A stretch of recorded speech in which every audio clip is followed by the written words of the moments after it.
The moment of creation is a form of magic, where an off becomes an on, a 0 becomes a 1, then another, and another, until, deep in the complexity, you discover order, speed, reliability, power. Experience the WD BLACK NVMe SSD.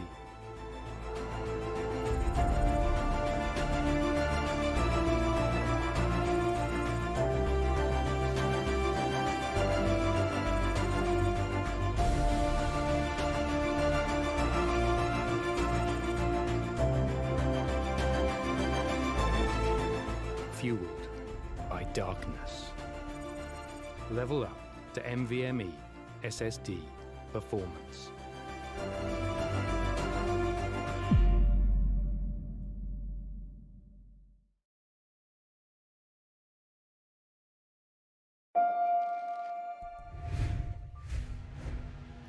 All right then, ladies and gentlemen, welcome back to the WD BLACK the Esports Club Pro League 4 Rainbow Six Siege, supported by Ubisoft and in association with AFK Gaming. I'm your host, Santa Jack. Joining me is my co-host, Cowboy Gusta, and we are here for the beginning of the third week of this season, starting with Division 2, going into its 5th day, with the first match being Vanquish Paradox Gaming versus Naughty Indians. An amazing match, an exciting one, coming up live to your screens as we join our players in the ban phase of the match, which will go live on your screens right now. There we go.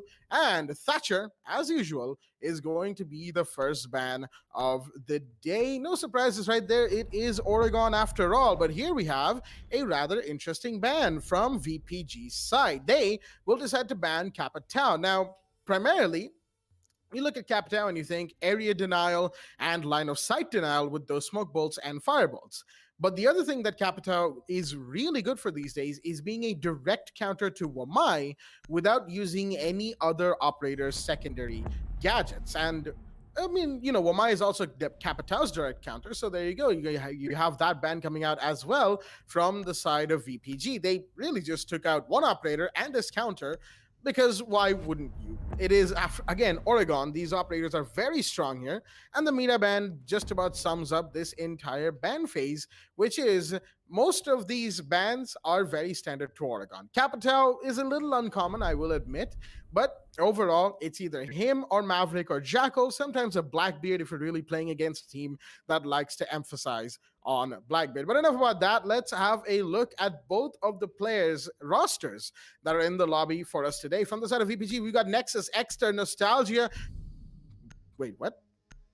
Perona Break. Okay. And your average R6 player, that is, of course, Shrisha. And from the side of Naughty Indians, we've got Vinci, Naughty Mando, Ashrit, Desmond, and because I still cannot pronounce that name, I will continue to call him Striker, playing the Kaid. I really tried, like I had a conversation with the man behind the name over on Twitter the other day, and he sort of gave me some pointers on how to pronounce it. But at the end of the day, when it comes down to those heated moments where I'm casting, I really won't be able to say that name, not with consistency, and it's going to break the flow quite a bit. So I'm going to stick to Striker. I hope when he watches the stream back, he will understand, as will the rest of the team. I would really love to call out these meme names. Some of them, you know, I'm not allowed to because we are live on the Esports Club, and others because I simply cannot pronounce them, and it is a mix of the both here, kind of. But again, there's a bunch of logistics behind that, so I should probably stop going off on this tangent. Speaking of which, Spawn Pete coming out from Desmond. He's going to find one. He does damage to Shrisha, but he's going to fall back. His position given away. Unfortunate for him, but the ace will survive. And I've kept the man from Mike long enough. I've been trying to make this transition for like the longest time now. I've kept the man from the mic long enough. Kabe Gusta, take it away. Thank you so much for that, Santa Jack, and also what an impressive play that we did get to see from round one itself. The site being on second floor kids dorms, we did see some good heavy aggression coming in from Desmond, being able to deal good amount of damage to Shrisha on the side of Vanquish Paradox. We do see Nexus already in towards the big towers, using his breaching torch to make an entryway towards the attic. But first, he just needs to make that half-wall trick. He needs to do that with his breaching torch, in which the Maverick wouldn't have any problems opening that specific wall. Nexus will succeed opening up that wall. Actually, it does not open up the wall, in which it would give a little bit of problems for Naughty Indians. But we still have Nostalgia on the side of VPG, still holding an angle, making sure that the Maverick will will complete his job as best as possible. Meanwhile, on the other hand, we do see the Maestro being brought up with his Evil Eye cams as Naughty Mando decides to push in, and so does Desmond, who is still in towards the stairs. A good use of that impact nade from Naughty Ashrit, removing the Ace Son of Breach charge. It's going to work out twice there, interestingly enough, as the first frag will come in from Desmond, taking out extra. Bruno Brick does the same, taking out Desmond on the other hand. The Alda, in which we did get to see him going very aggressive towards the trophy, will not get a kill this time. Minute and 10 and less remaining as Mando's holding down on an angle below the hatch of Attic. Interestingly enough, he's got a C4, and he could certainly go for a big play if he is allowed to, but Piranha Break is going to get another one. That is Striker taken care of, your Kaid of the board. Big drops coming in as that peak will happen for the Malusi. He will find Nexus as well. Mando making big right now, but he needs to throw that C4 into Attic if he is to find a kill or two. Nostalgia has been down. The C4 will go out, as will a gas canister from the smoke, but not going to connect onto anybody. It doesn't matter because Mando's going to find Perona as well. That's a big drop. While Nostalgia, the one who was down, is of course playing Zofia, so he can just revive himself and will get taken down by Vinci, leaving Shrisha to also be taken down at the hands of Mando. The smoke and the Malusi, it was really their show this round as they took things into their own hands and tore through the side of the attack. Very good first round for the side of Naughty Indians as they will start things off on the right foot.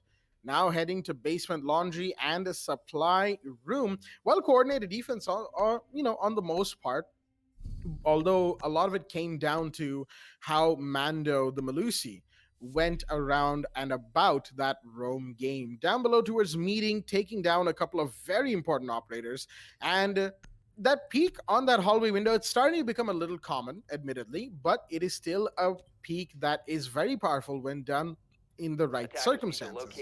Like that situation that Mando used, it was a moment of high confusion for the side of Vanquish Paradox. And I know I missed a pun opportunity right there, but I'm not going to take it. No. Some puns, even for me, ladies and gentlemen, some puns are just too much. But back to the point.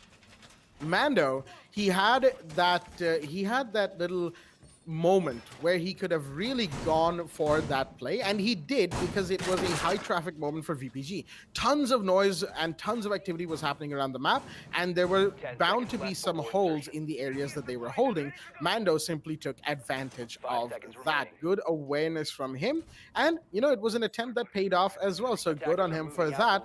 And then of course you had Vinci just inside of kids' dorms, doing what he could to really shut down this side of the attack. VPG, unfortunately, a little bit all over the place. The droning and the utility clearance needed a bit of work, and hopefully they will be able to do that on this round. Round 2, where Naughty Indians have taken the first lead.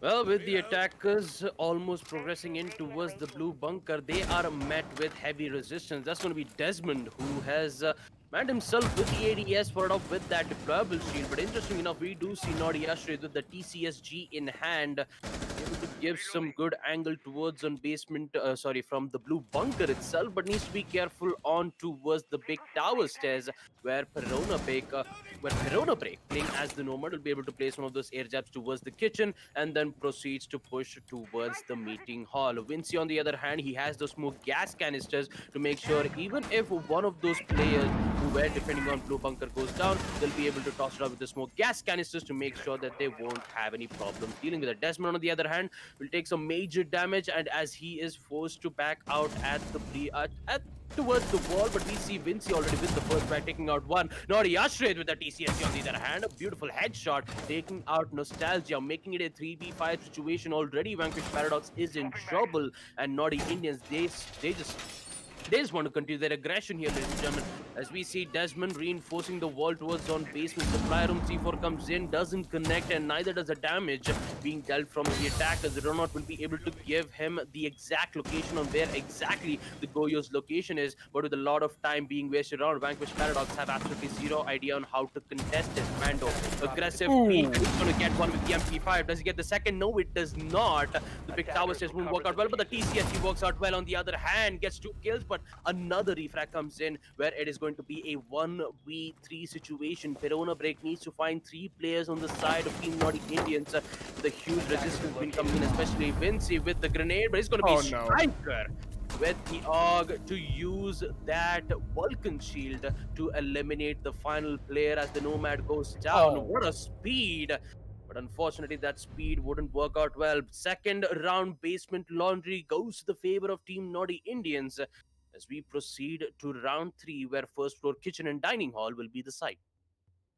Interesting site selection, but more importantly, very interesting decisions being made by VPG right now. And I say interesting in the train of thought that it's not working out. It was primarily very bottlenecked, that push that they were trying to make through blue bunker. I believe 3-4 bodies fell in that general direction while you had the Ash on the back stairs. Now, understandable, you want your top fragger, your main attacker, to go up and take a front position, distract the enemies, get kills as much as possible. But even Exter couldn't do much in the situation that he was presented with. Excuse me, right there. Cowboy Gusta seems to have lost it on the other side, and I just saw that. I know you guys, I know everybody in chat can't see it because we're on the game screen right now, but yeah, that was an interesting moment. Anyway, come back to the point at hand. The blue bunker push needed Exter on backstairs to really fire off, and unfortunately for VPG, Exter couldn't.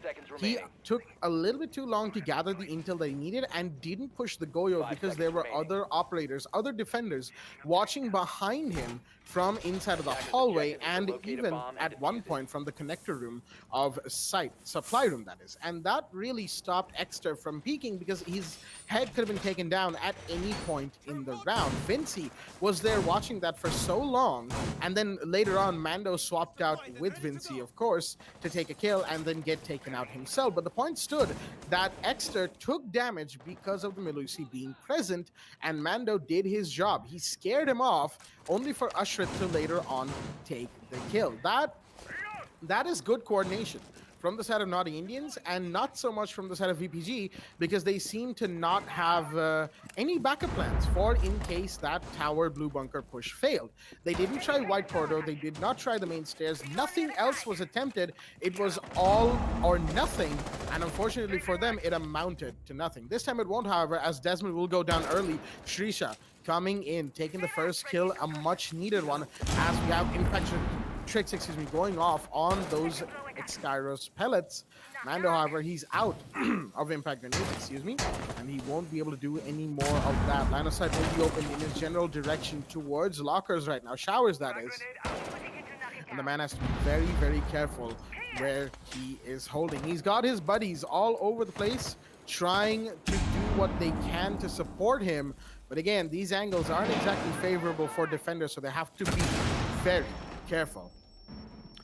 Well, talking about careful though, Naughty Indians already losing their first man, Desmond, as he was picked off early. We do see a nade being cut off from the sledge. Will it work out? It will be thrown from the nade, but I believe it gets caught out from the ADS, or maybe he just took it out because they did have an information saying that there is an ADS being present. So we do see Nexus who will proceed to use the flashbang, but it's not going to work out there because Naughty Mando gets his frag, taking out Nostalgia towards the side of lockers. That is huge for them as the man count is equalized. The attackers, they don't have enough amount of time left. They need to make a a move in which they will do exactly that as the Legion goes down from none other than Perona Break. They have construction site hold as Naughty Ashred decides to move patiently towards Praises with the TCSG deals major damage, but Shrisha on the other hand with the ace gets the kill on towards Vinci. That's already 3 players down on the side of Team Naughty Indians, but also the same which would go on the side of Vanquish Paradox. Dexter unfortunately being disconnected. The TCSG, wow, yeah, I just did not believe that he's going to win that gunfight, but we do see Perona Break winning that refrag, which leads to a 1v2 situation. Striker has downed Nexus in towards the dining room, and the attackers needs to make a play here. Perona Break slowly pushing in towards the construction. Wall banks will deal some major damage as Striker decides to fall back. He knows what's happening. He knows what's going on. This is the wrong contact as he decides to push in towards the freezer stairs, and he does not have enough amount of time.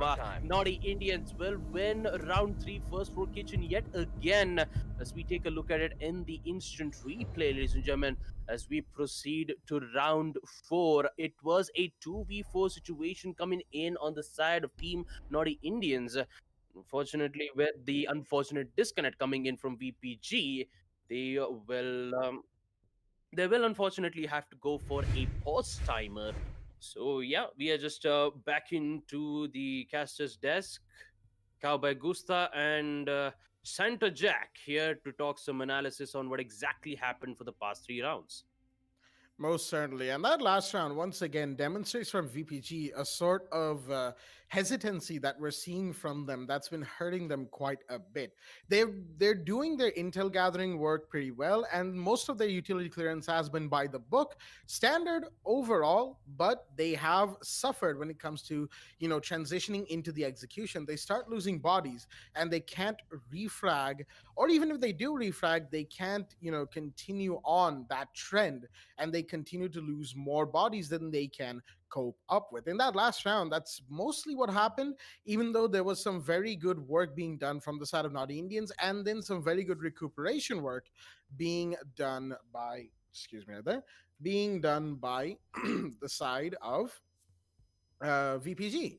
And it just comes down to the fact that, again, there was that one push that was made by, and if I recall correctly, it was the Goyo who went around onto the hallway outside of kitchen, outside of showers, and he was allowed to play there. Not only did that give him enough time to deal damage to the Hibana, leading to the Hibana getting downed later with the gunfight against Valkyrie, but also he was able to take a kill onto another one of VPG's attack. Not a good thing for them, because that was a very vital line of sight, very clearly a vital line of sight for the side of VPG to hold down on, and they didn't. They could not emphasize on that because they needed to push the site. Their sights, if I may, were redirected towards that main breach, and then they got taken down from that exact area. And overall, that's basically going to sum up how VPG has been approaching things so far in these first 3 rounds. Naughty Indians, they've been covering their bases, doing what they can, if you will, and just covering every standard play that VPG could potentially make.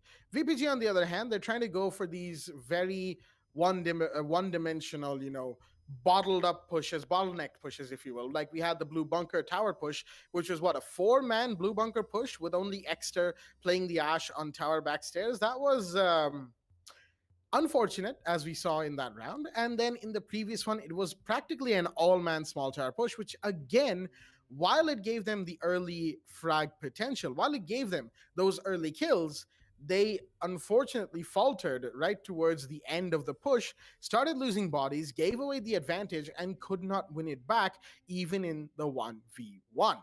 And it's those decisions.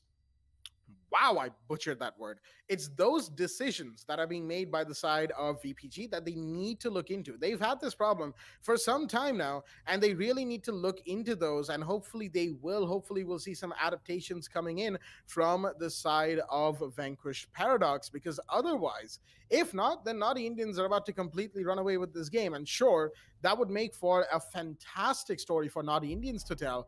I'm pretty sure VPG will have something to say about that. More so than just winning a couple rounds, they'll try to win the whole match, and we will find out if they will be able to. Right now on the match, going live once again, the pause timer has been unpaused, ladies and gentlemen. The players have joined back in, and we are to go for round 4.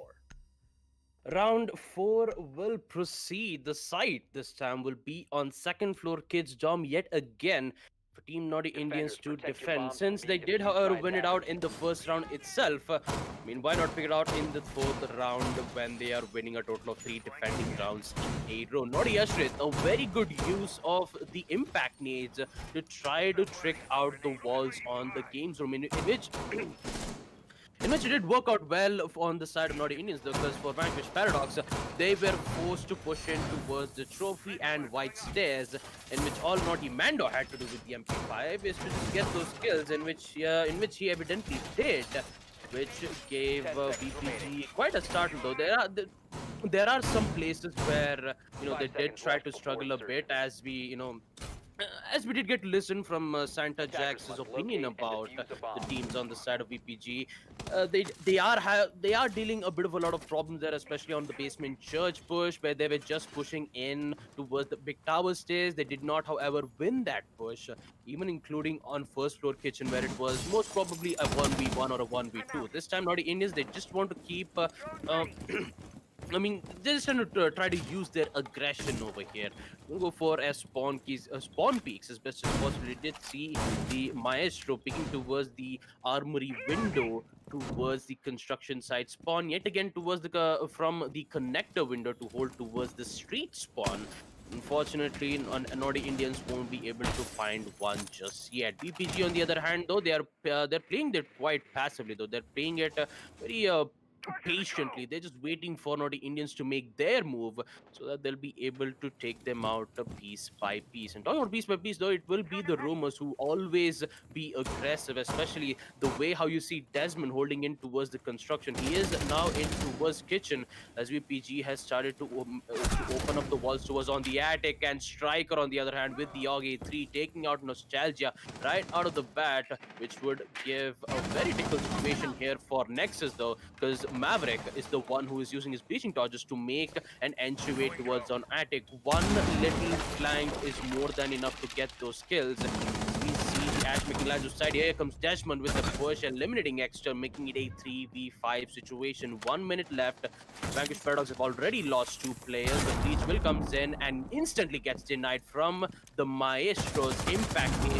Huge plays coming in from Naughty Ashrit, as Vanquish Paradox have absolutely zero idea on how to counter these. Naughty Indians have been so exceptionally well when it comes to taking out any particular players, as we see Striker gets a double kill. Any particular walls from the side of Naughty Indians haven't been opened just yet, and that will give a major advantage on the side of defense. 50 seconds left. Vanquish Paradox absolutely have zero idea on what to do, but they will eliminate Desmond, who decides to go very aggressively, pushing in towards the armory stairs. But this time, having a 2v4 situation, to be honest, though, this is a done deal, because you have the smoke gas canisters, you have the evil eye cams to deny those plans, and also, even though if that push 2 comes in from the attackers, it will get denied. And talking about denial, here comes Naughty Mando in towards the white stage, taking out Perona Bake, where it all goes down to Trisha pushing in towards the armory, but unfortunately he will actually get one.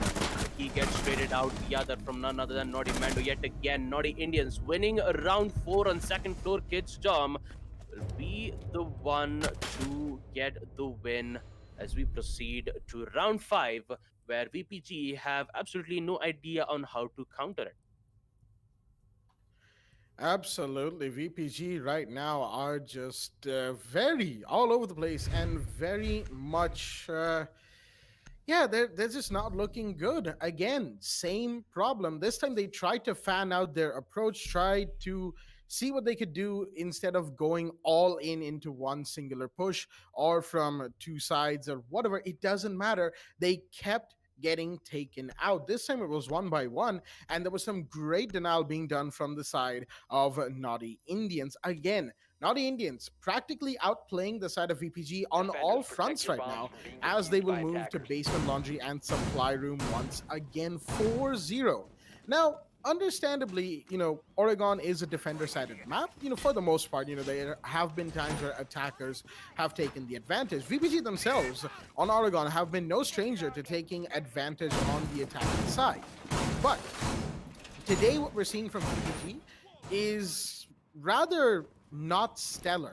it's not exactly great what they're doing right now. They're sort of hyper focusing on one push, or just four people from one side and very few on the other, not fanning out enough, and they just keep getting caught out by Naughty Indians. And that's not to say that this hasn't worked before. VPG has gone toe to toe against the giants of this region, quite literally.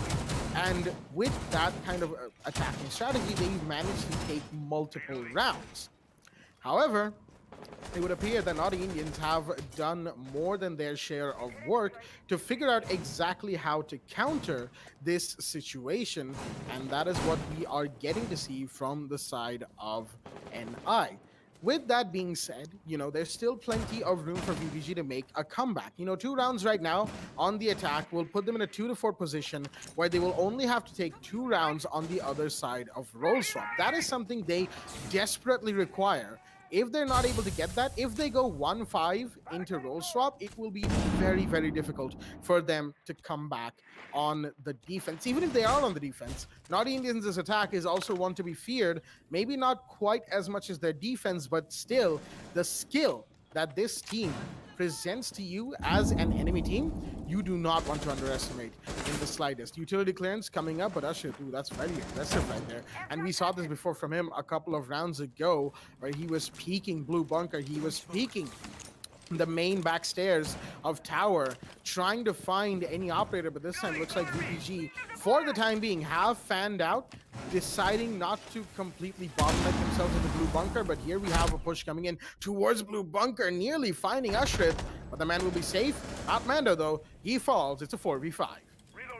4v5, an impressive hold there from the Lucia, taking out Naughty Mando, but Desmond's retaliate back towards the blue bunker here, taking out Nostalgia, proceeds to push in towards the blue bunker and gets a second as well. Desmond making place for their team as he eliminates Trisha towards the big tower. Here comes the nade as Nexus claims a kill with a beautiful nade, taking out Naughty Ashrit, even with the deployable shield being placed from the Goyo. There is still a chance for Vanquish Paradox to win this one out because the man count is equalized. They are almost nearby towards the site, and they just need to eliminate these players one by one. Going for a retaliation might work out well, but Vinci on the other hand with the smoke gas canisters to prevent the push happening on the side of VPG as he proceeds to reinforce the wall. Push will come in as Striker sees one, decides to go for that 3-5, doesn't get the shot just yet, but he will deal some major damage to Exter. But here comes another nade from Nexus as he takes out Vinci. Unfortunately enough, Desmond comes in to swoops in to save the day to get a triple kill, but doesn't see a push towards the Nomad. This is a chance for RPG to win it out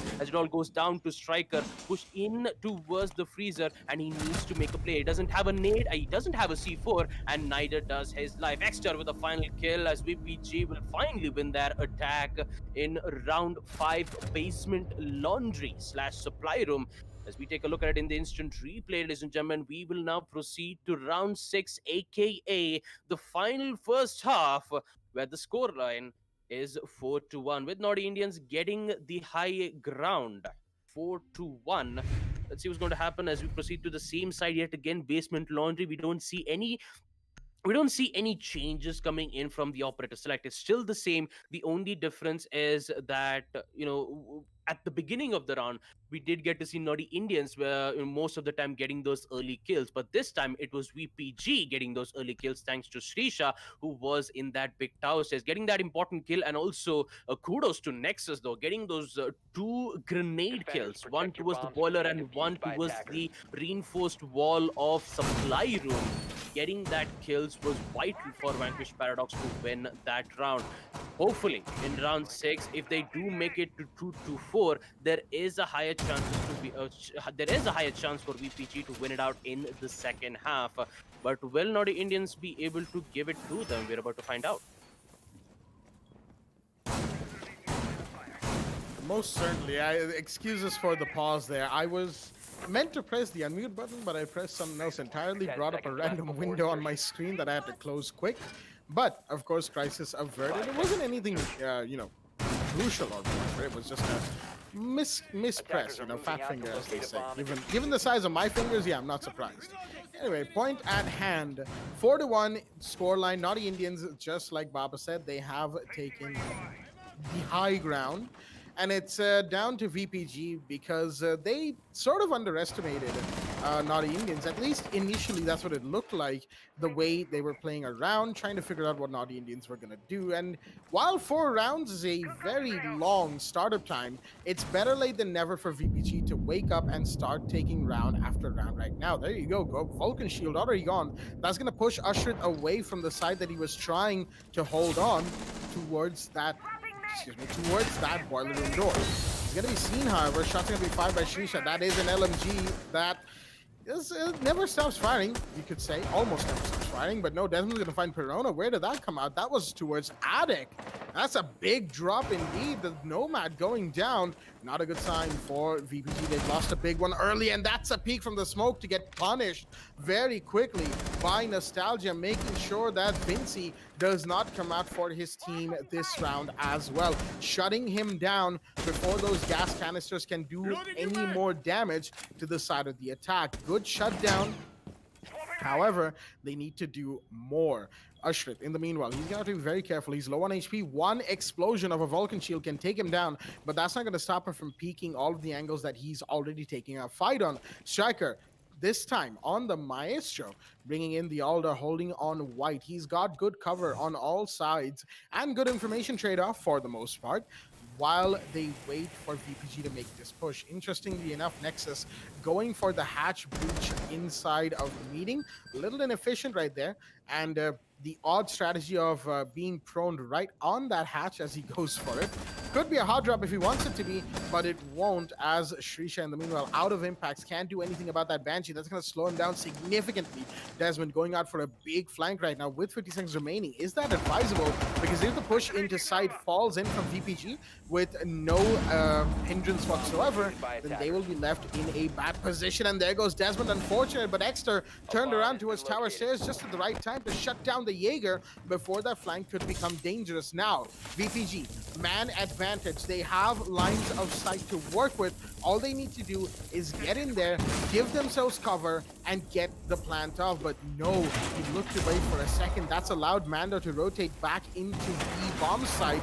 And Nostalgia taking a bit of damage right there from his own Selma. As Ushrit's gonna find one. That's Exter. The refrag gets taken. Shisha's trying to push in, but he can't. He's apprehensive of White, as he should be. Nostalgia went for the plant, but he's gonna be downed. The Vulcan gets popped. That's gonna do some more damage as well. So fierce position given away. The Maverick comes in. Mando finds one, and he finds two.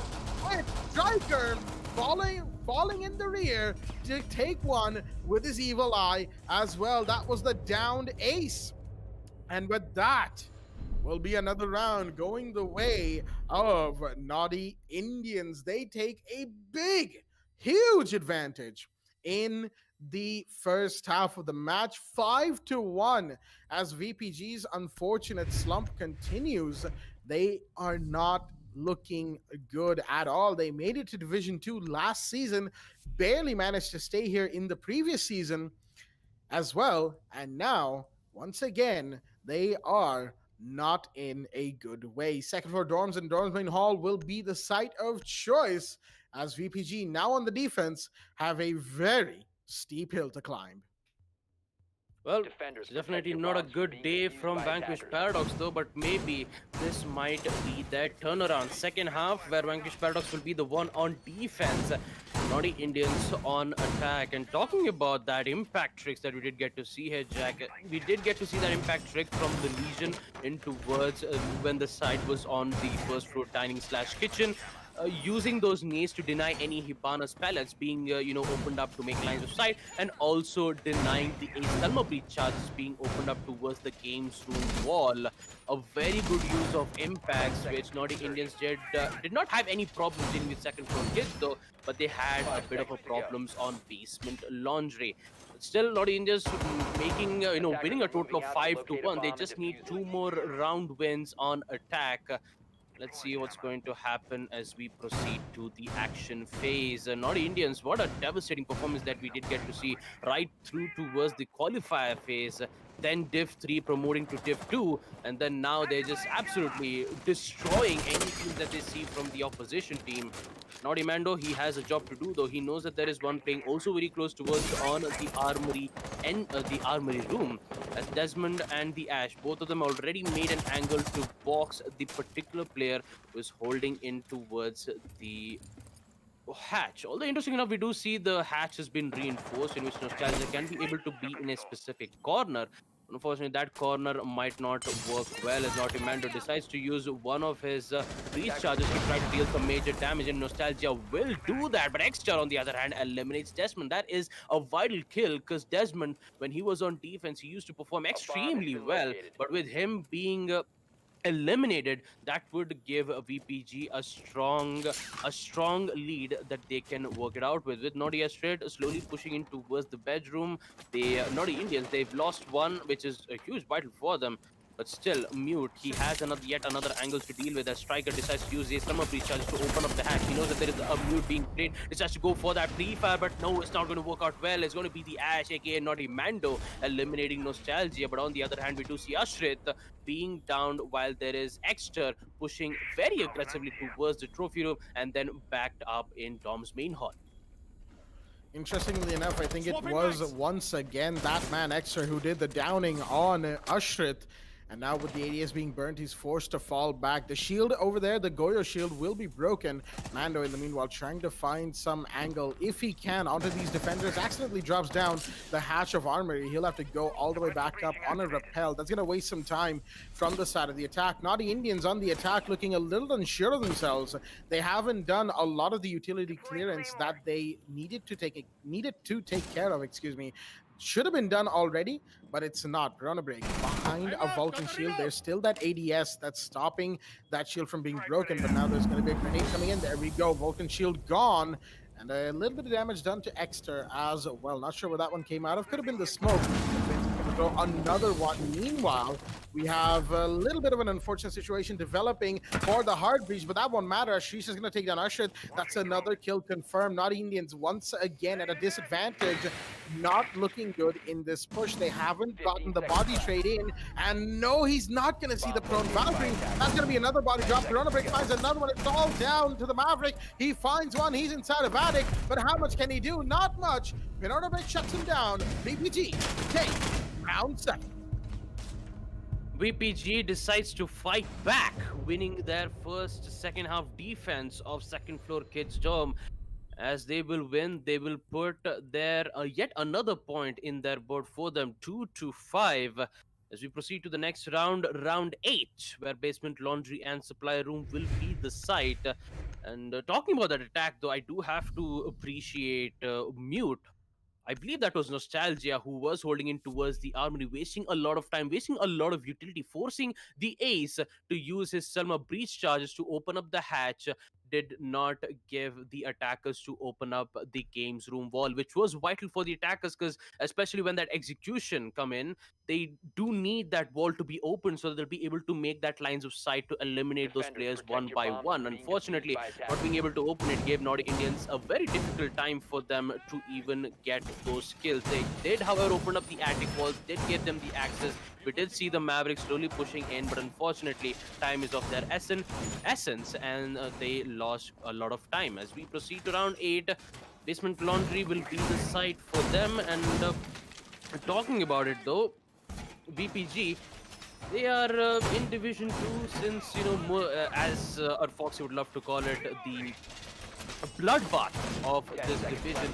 The Division 2 is specifically a place where you either get promoted to Div 1 or get demoted to Div 3, and that's why you get to see a lot of challenges, a lot of strategies being changed, a lot of action happening in this Division 2. Talking about this tournament, though, Season 4 registration is live, ladies and gentlemen. If you want to head on, if you want to head on to this tournament, just make sure to head on into the Esports Club. Link is in the description and join in the carnage. Solos or squads, we've got it. You can register and see you in the qualifiers phase, and maybe we might be able to see a superstar being born in this tournament. But for now, let's just head on back in towards the match as we see the attackers droning in, aka Striker, the ace with the hard breach, will now make sure that he'll be able to give good information to their teammates so that they'll slowly push in towards the site and get those kills. Ash, on the other hand, in the big tower stairs, will be able to go for a drone all by herself because she doesn't have any particular attacker who is still providing some support. actually there is. That is going to be Naughty Ashrid with these air jabs to make sure that the kitchen push as well as the meeting hall push would not happen, so that the Ash would mainly focus on getting those kills in big tower stairs. Vinci, on the other hand, using his breaching torches to open up the hatch, as we see Desmond getting his first frag, eliminating Extra, the Jaeger, who's making such important plays in second floor kids. Unfortunately, goes down in basement site. With the attacker drones being eliminated, the attackers will have good amount of information though, but Striker almost missing that opportunity. He sees the Kaid, but it's too late. Nostalgia gets that beautiful kill, taking out Striker, as Nostalgia and Smoke will now proceed to go back towards the side, but Desmond gets a yet another kill, taking out Shrisha in towards the boiler. Looks like Vanquish Paradox needs to be careful on that big tower push as well as the basement bunker push. Just need to be careful on the plans that they make. They have the C4s, they have the Vulcan shields, they'll be able to work it out, but at what cost when the attackers decides to push aggressively towards the site? Right now, with 60 seconds remaining, we've got Naughty Indians in the man advantage, just by one, mind you, but that's going to be made into two. Desmond, he's been going off today in this round, and he's going to find one more triple kill for him. Can he get to the ace? But more importantly, oh, he might just be able to. Hello, quad kill. Going down Corona break, and in the meanwhile, Vinci gets taken down. That's on the blue elbow area, and there's Desmond. The ace comes to the man as naturally as the round to Naughty Indians. Round 8 to the attack, spearheaded by the Zofia. And that is going to put them on match point, ladies and gentlemen. We'll see that in the instant replay as Naughty Indians continue their run of domination over the side of Vanquish Paradox Gaming, and VPG continue their unfortunate match tonight, trying to see what they can bring out against this very, very overwhelming opponent that they have gone up against for the time being. And a reminder for all of our viewers, VPG right now, they may stand in 4th position, but that's because they've won 2 games and lost 2. They're breaking even in terms of their win-loss right now, but the problem with that is, should Naughty Indians win, they will dethrone VPG and put in a fairly big hit on their round conversion rate, which could even push them down to 6th spot. Of course, you know, that might not happen, primarily down to the fact that Saw Faith, who are currently 6th, have a round conversion of -5, which doesn't exactly bode well for them. So I had a bit of a... That's why I had a minor laugh in there as well. You don't usually see that from Saw Faith, and I kind of feel sorry for them as well. Hopefully they can turn things around in the 3rd week. After all, time is quickly coming to a close, because today and the day after tomorrow are the Division 2 playdays. If they are not able to make it out of that, you know, that the unfortunate position they are in right now, then they might just find themselves being relegated to Division 3.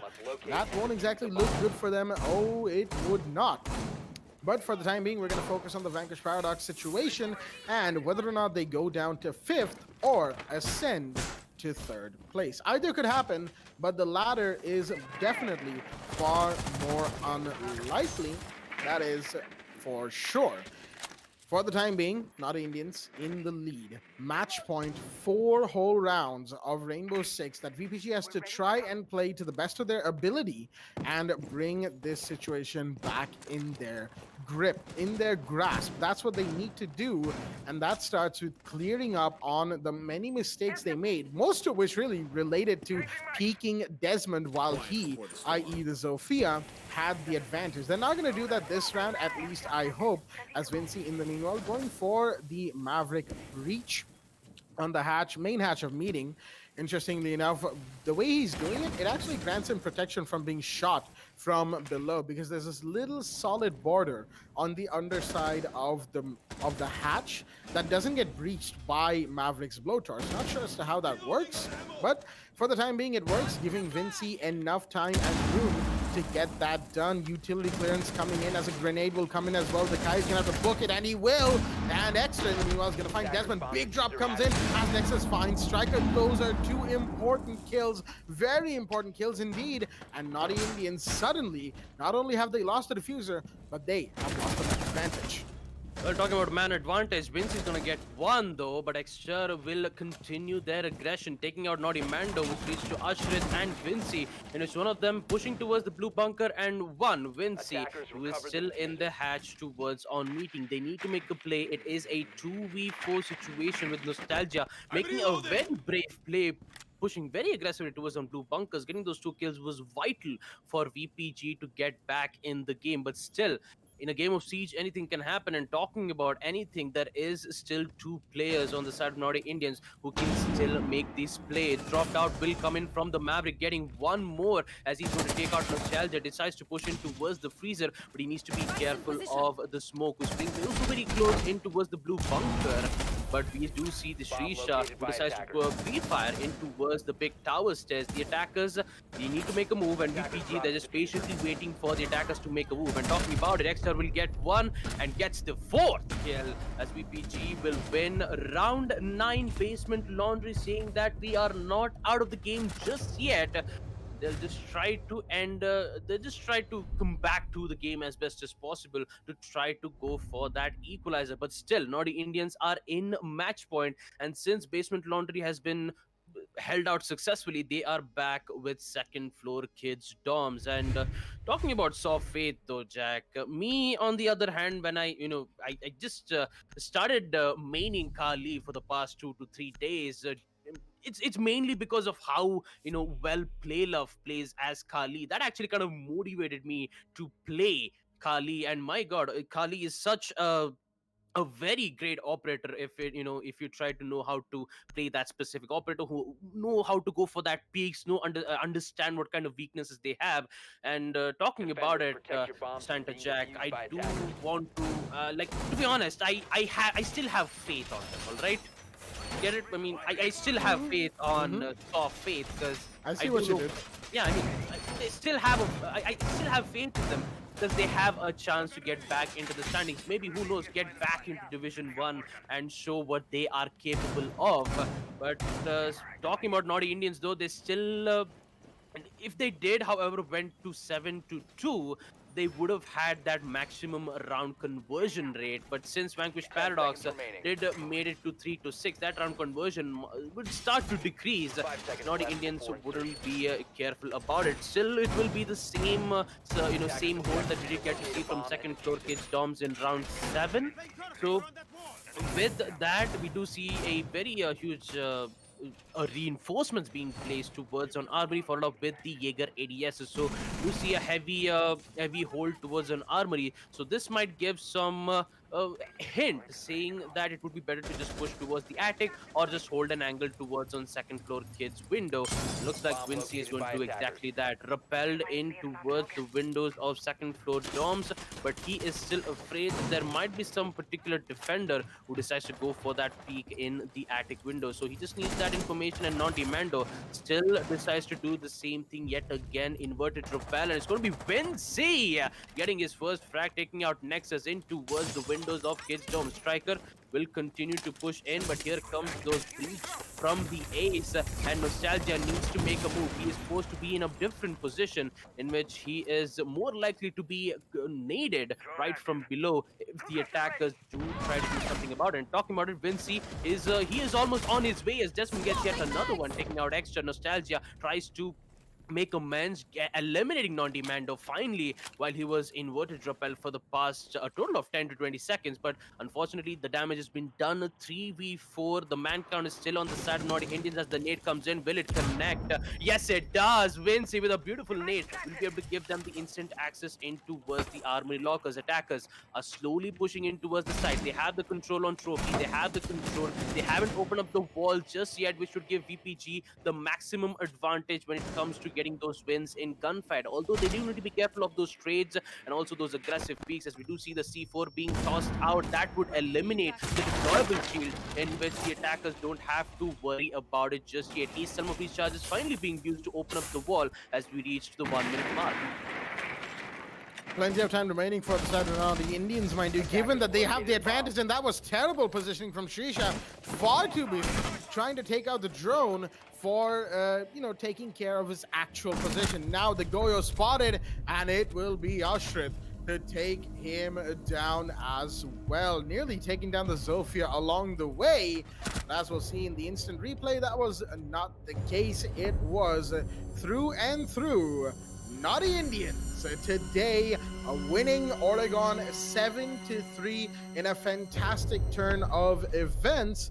And with that, the first match has concluded, ladies and gentlemen. An amazing game for the side of Naughty Indians, who will continue their climb into a better position in Division 2. VPG, on the other hand, will probably be going down to 5th spot.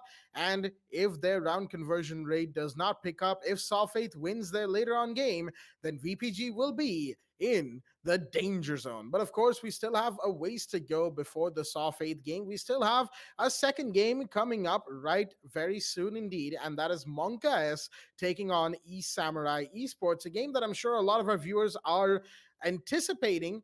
But for the time being, we are going to be going into Reel of the Moment, dissecting the best moments of the match that we just had, the highlights as it were, and it will be live on your screens right now indeed. And what a game that we got to see from Naughty Indians, outplaying VPG at nearly every step of the way.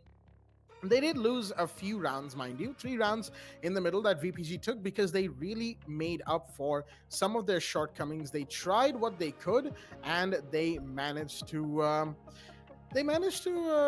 bring it back at least a little bit. It felt like they might be able to, especially when they won that third round while Naughty Indians were on the advantage. However, it was not to be. Naughty Indians just outperforming VPG on pretty much all fronts, and that is what we saw from both sides. I mean, I think nobody would be better suited to explain that situation than my co-host Cowboy Gusto over here. So I'll let you take it away.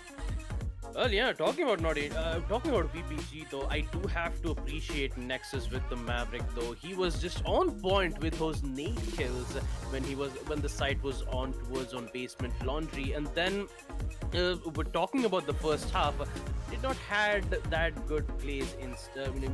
They did not have good amount of plays that did come in. Desmond, on the other hand, was the one who was getting those vital kills. Most of the time, they mainly just win towards gunfights. VPG, they did put up one hell of a fight, especially Exter, when he was most of the time playing both as the Ash and the Jaeger, getting those kills. He did get those wins towards the second floor kids and basement laundry, but after that it was just Naughty Indians game all the way in attack, where we did get to witness Desmond with the ace, Jaeger with the 4K, and that Jaeger was actually Exter getting that impressive 4K. This play though, the Maestro cams being able to not only just give information but also denial, which would give VPG a bit of the main problem that we do have to talk about here. I wouldn't say communication issues, but I would say drone works. Talking about drone works on the side of VPG, they didn't had that much to focus on, because most of the time they had to worry about the impact tricks being placed from the Maestro to when the site was on second floor kids. They had absolutely zero idea on how to open up any walls towards on second floor kids. That led VPG shock. I mean, they were just confused. They didn't know what to do. But still, in the second half itself, we did get to see VPG try to retaliate back, but in the end it was just not enough, because Desmond, he was just on the way, just eliminating players one by one, even not only just getting the ace but also getting those vital frags, so that the attackers, when they try to go for that push, they'll be able to get those win. An impressive performance coming in from Naughty Indians, and also for VPG, well played from them. They did what they could. The utility game was perfect from them, and also the shield placement that did came in from the defenders did work out well. The frags, the refrags that would come in from VPG was excellent, but in the end it was just gunfights in which Naughty Indian up again. So this was the final round, where in second floor kids, Desmond just doing Desmond things, taking out 2 players right off the bat, which led to Perona break all by himself, and the attackers just pushed in and get those kills. Just like the world would once say, there's no town left in to. I just forgot the cowboy word, but I think Life I of think a by soldier. Huh? I think what Agile. you're going for is this town. No, I think what you're going Yes, yes, for, yes. Baba, Now I got is it. this This town ain't town big ain't enough big for enough the for two the of rest. us. This town ain't big enough for the rest of us. Yes, The rest, the two of two of us. But us. yeah, anyway, coming Two back of to the us. point at hand, regardless Mhm. of butchered sayings and all the like, that is going to do it for that first game that we just had. A fantastic game, all things considered, and we'll be going into the Monkas versus ESM game in just a short while, ladies and gentlemen. But before we do, a reminder that season 4 registrations are in fact live. Link is in the description. Head on over to the Esports Club and register yourself and your team. And if you're a solo player, solo registrations are there as well, where you will be assigned a team that might just become the next rising sensation. Again, that's a lot of possibilities, and if it does happen, we will certainly be all the better for it as a region. With all that being said, we're going to be taking a quick break and coming back on the other side with the Monka S versus ESM match. Stay tuned.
Alrighty then, ladies and gentlemen, welcome back to the WD BLACK Esports Club Pro League 4 Rainbow Six Siege, supported by Ubisoft and in association with AFK Gaming. I'm your host, Blackjack. Joining me is my co-host, Baba Gusta, or as we have dubbed ourselves for the day, Santa Gusta. No. Santa Jack.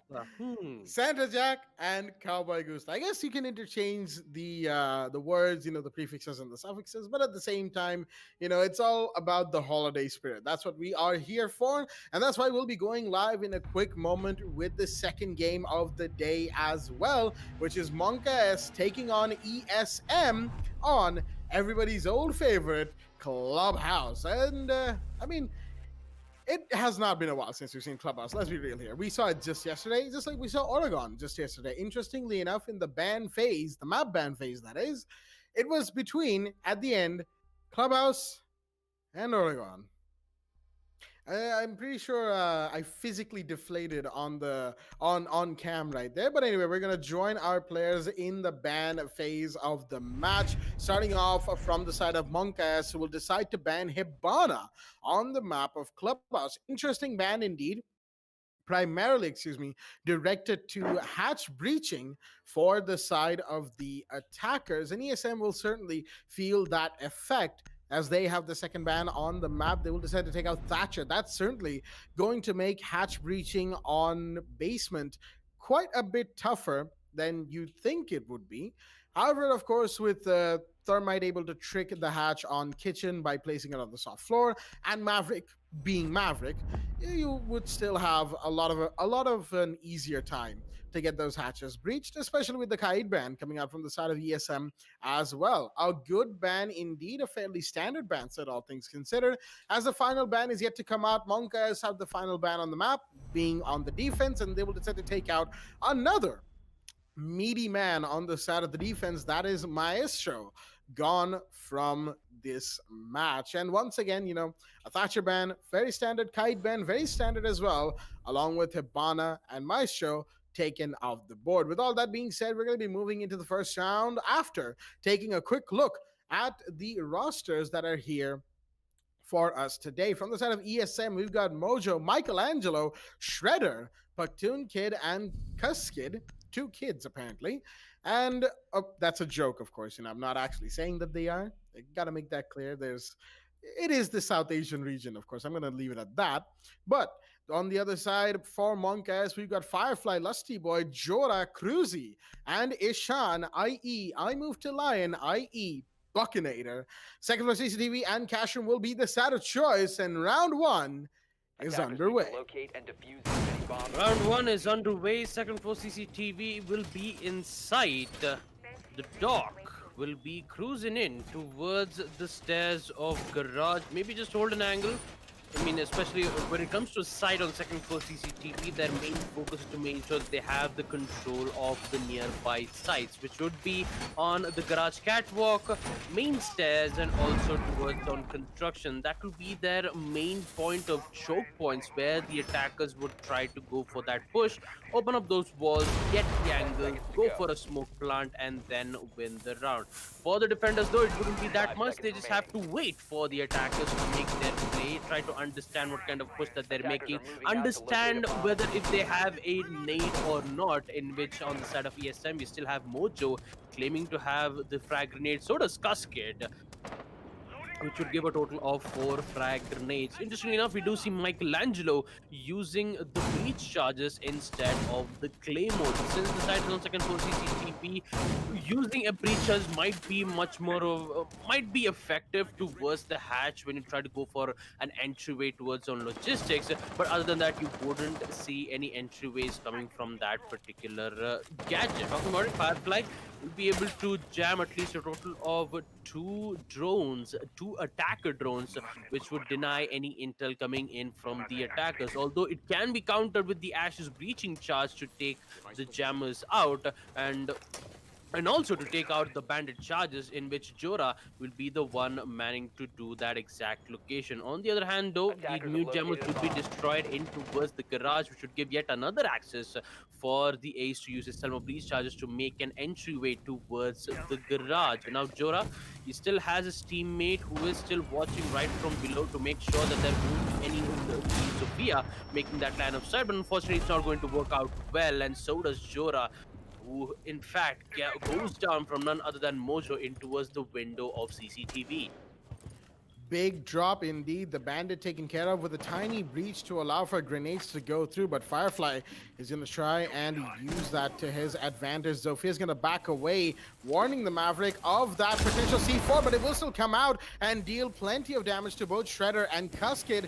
But unfortunately for the mute, for Firefly, that did not take any bodies down. None of the attackers are off the board, which is going to make things infinitely harder for Monkas to defend now that the main CCTV breach is going to be taken care of. Michelangelo inside a garage, taking a gunfight from the sounds of it.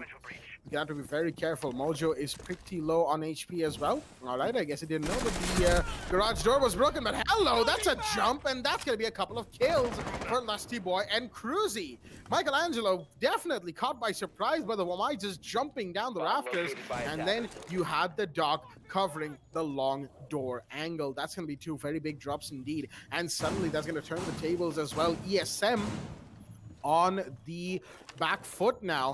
Monkas in the driver's seat, but no, the Wamai looking the wrong way. He's going to get taken down by Paktoon Kid. That is going to make things a little bit easier on ESM as Cruzy overhealing just to make sure that the damage dealt to him won't count. But no, there's so many angles he has to be worrying about right now, and he will, but Firefly's going to cover him for long, and he's going to get one as well. Shredder gets a kill, but no, the hip fire comes out, canceling the reload mid-animation. Cruzy inside of the garage, it's the doc, and it is his day to shine. The man will get a beautiful triple kill and will be in the instant replay as the first round goes to Monka S. Of course, it was only just the first round, so it could have been either side's game, really.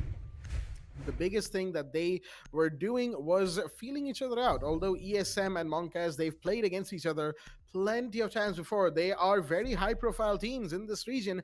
Monkas more so than ESM currently, but it's not like ESM are, not that far behind.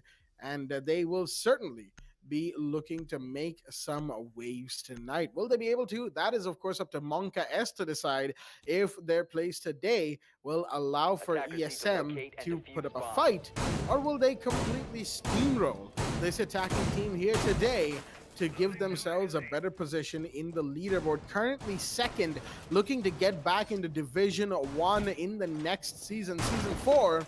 Will they be able to do it? We'll find out. And speaking of Season 4, a reminder to all of our viewers that Season 4 registrations are in fact live.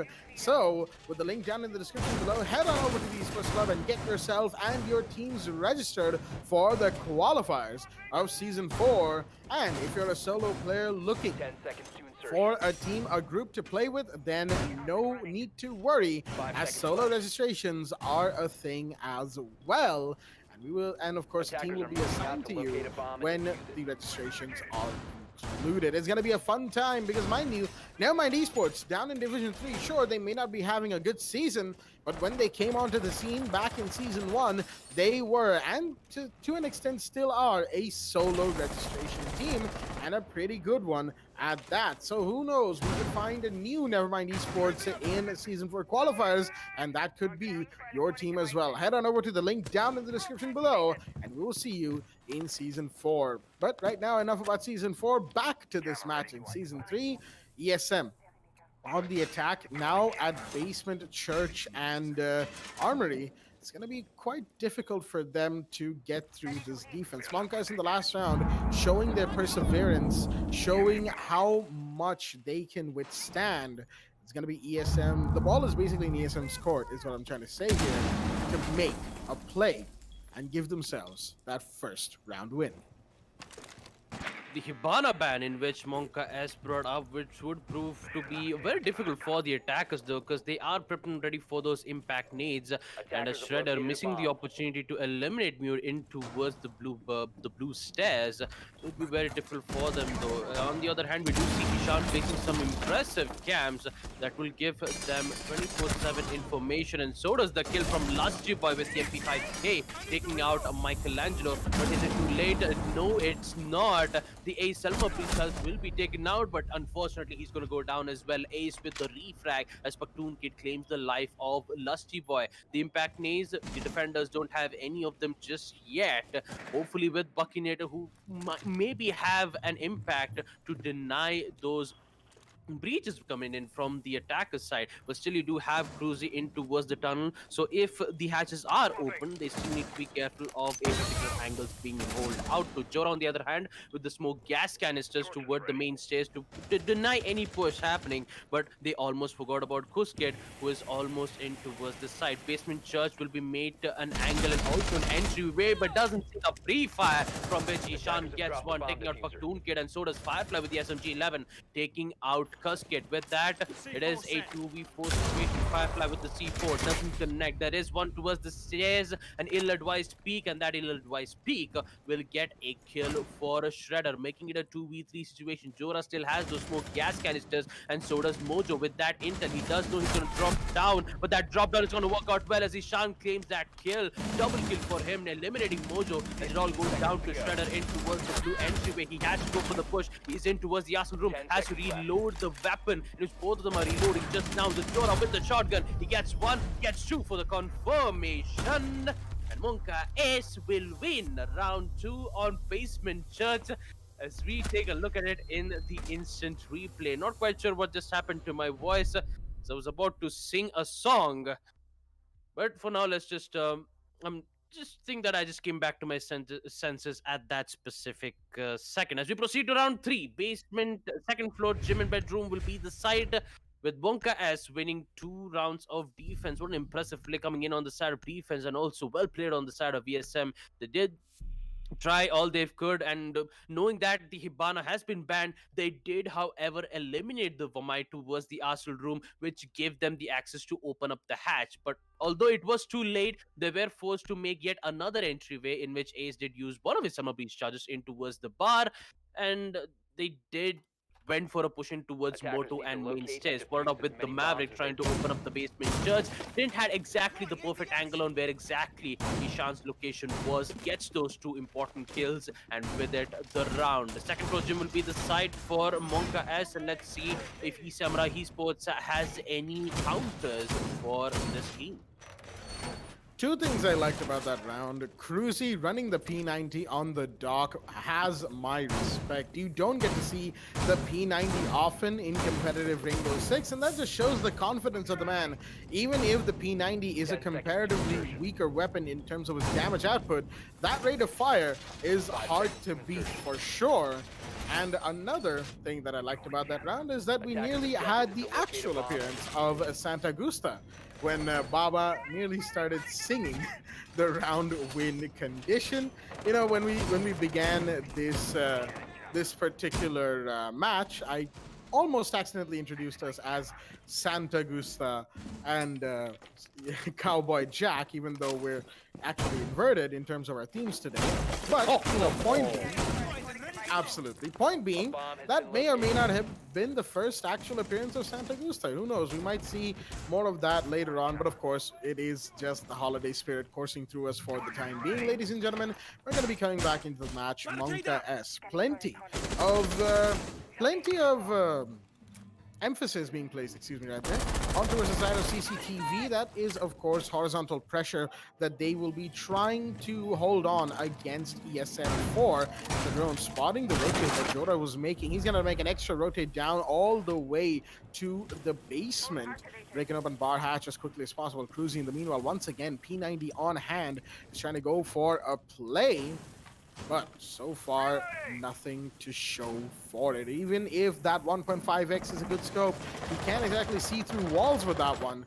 And sees the foot of the Maverick as the man runs away, but no, Mojo will go down. That is Firefly to take the first kill. The IQ of the board wasn't on the CC window. Something tells me that could have been, and if that was, then that's a big drop and a little bit careless from Mojo's side.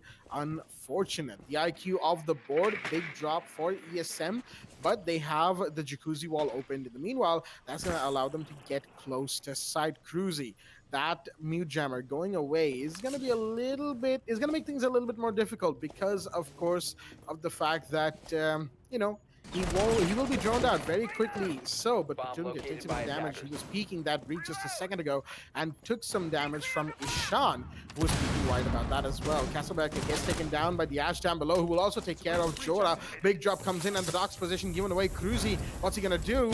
He's gonna go out peeking and he will manage to rotate away successfully, somehow getting away from what otherwise would have been a terrible position. 4v4, both sides are equalized, but the time, oh, there we go. As I say equalized, there goes the Sophia finding Ishan. Buccinator will fall.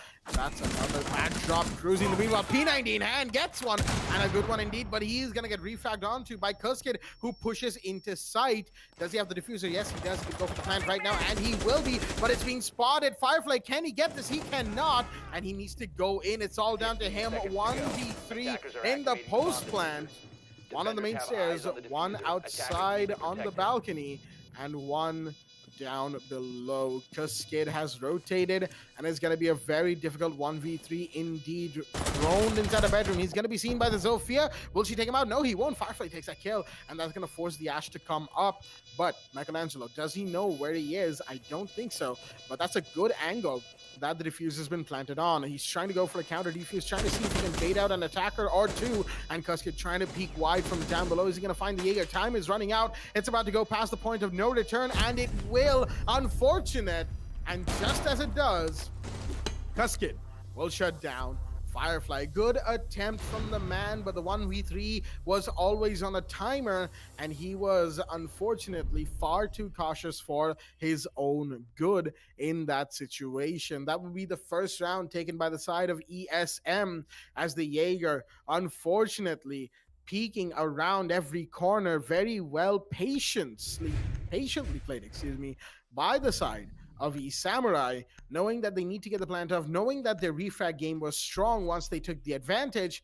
They went in, they took a couple bodies, cleared sight, and they went for the plant. Post-plant hold was pretty good as well.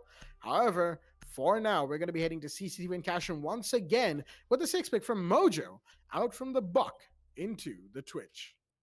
Attackers need to A locate foxtrot above his head, a Sock beneath his bed, a disco ball that's just hanging by a thread.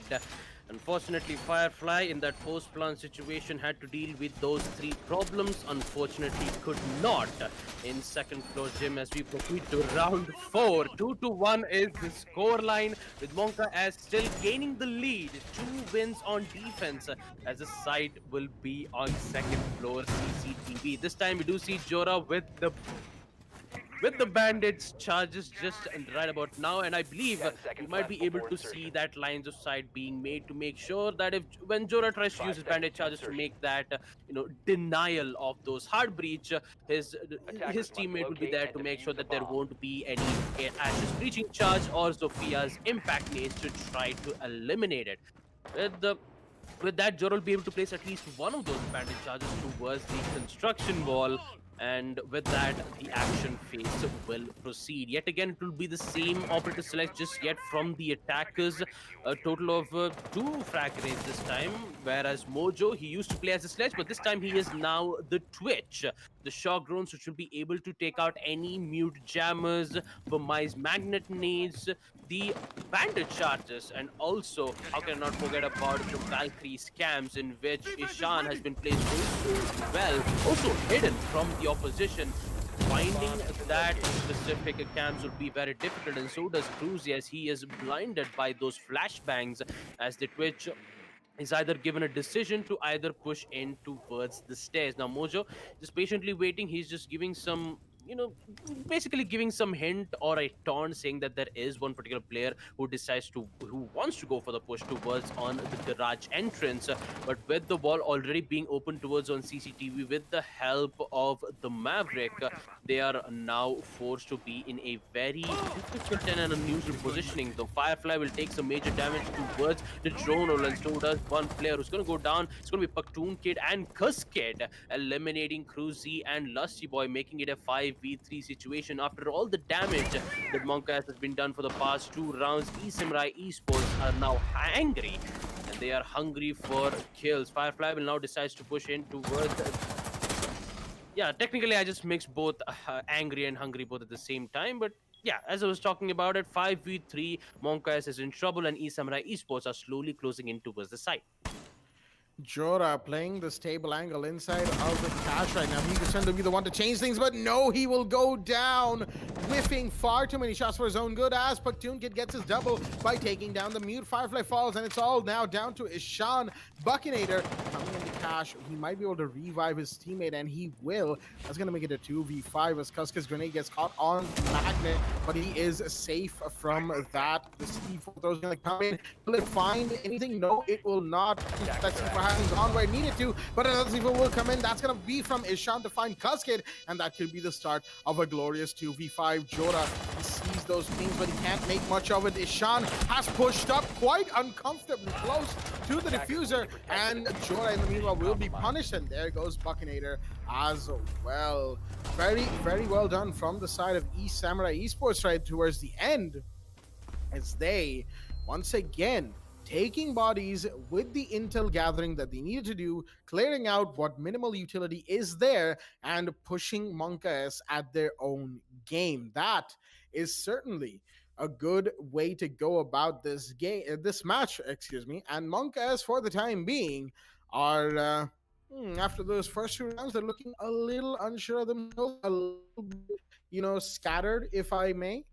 But it could still work. All they have to do is gather their thoughts and regroup as a team, give themselves a round. It could be 3-3 on the other side of Rollstop, and that will be fine because they'll be going on the attack. And Monkas on the attack on Clubhouse. I mean, sure, Clubhouse is a defender-saddened map, but Monkas on the attack, even on this map, are certainly a force to be reckoned with.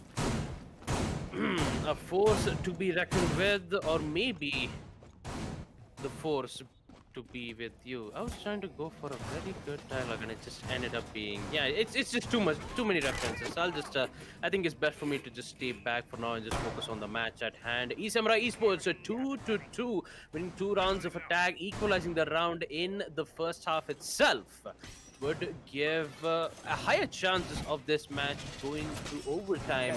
Who knows, maybe in the second half you might see Samurai Esports performing extraordinarily well on defense and Monka has having no idea on how to counter ESM's defense. But who knows, it's just a it's just a prediction, but who knows, sometimes prediction might go wrong. As we proceed through the action phase, Jora yet again with the smoke. Most of the time you do see him playing either as the smoke or the mute with the SMG-11 and the shotgun. Ishan also with the Valkyrie, those cams which will be very efficient for the defenders to get those useful information, especially towards on kitchen, so they'll be able to go for that beautiful C4 play. But this time with the attackers choosing to go for a different push, where we do see the attacker, aka Mojo, who decides to go for a drone work towards the oil pit. Maybe we might be able to see a blue push followed up with the kitchen hatch being opened. Although opening kitchen hatch will be a difficult for them, but even if they do get it, though, it will be it would turns out to be a higher chance of success for the attackers to go for that push. Maybe even throw out for that tunnel push. I mean, one going for the tunnel push, one towards the kitchen hatch, and one pushing in towards the blue stairs is more than enough for the defenders to be much more confused. And talking about it, they are not going to waste any time as well. Michelangelo using those two utilities to make that lines of sight, but they do need to be careful of those Valkyrie cams in which the Maverick has needs to be careful though, because the defenders do have information, but they do not see any rumors being going out though, except Ishan though. Ishan, according to me, I've seen him being towards on the main stairs, but at what time he's going to go for that push to get those kills is a biggest question. Well, for the time being, the Valkyrie is fallen back towards the site itself. Oh, that's not going to help Jora, because if he goes to pick that up, yep, there we go. The shield will retract, and he's going to have to book it out of there very quickly, giving away control towards the hallway, and that's going to force Ishan to try and go for a play, and he will seize the ace, but doesn't shot, and he will go down as Platoon Kid manages to take that kill. A good kill it is, as the gas grenades are going out for the time being. Big drop, as Jora will have to be allowed to reposition his shield. He picked that up a second ago as we saw the error coming out from the man, and he has made up for that. But right now, with Church being busted wide open, it's going to make things that much harder to hold that site for the side of Monka, as their defense seems to be collapsing just slightly, and that's not a good sign for them at all. Shredder's gonna find one more. That's Lusty Boy off the board, though. Am I gone?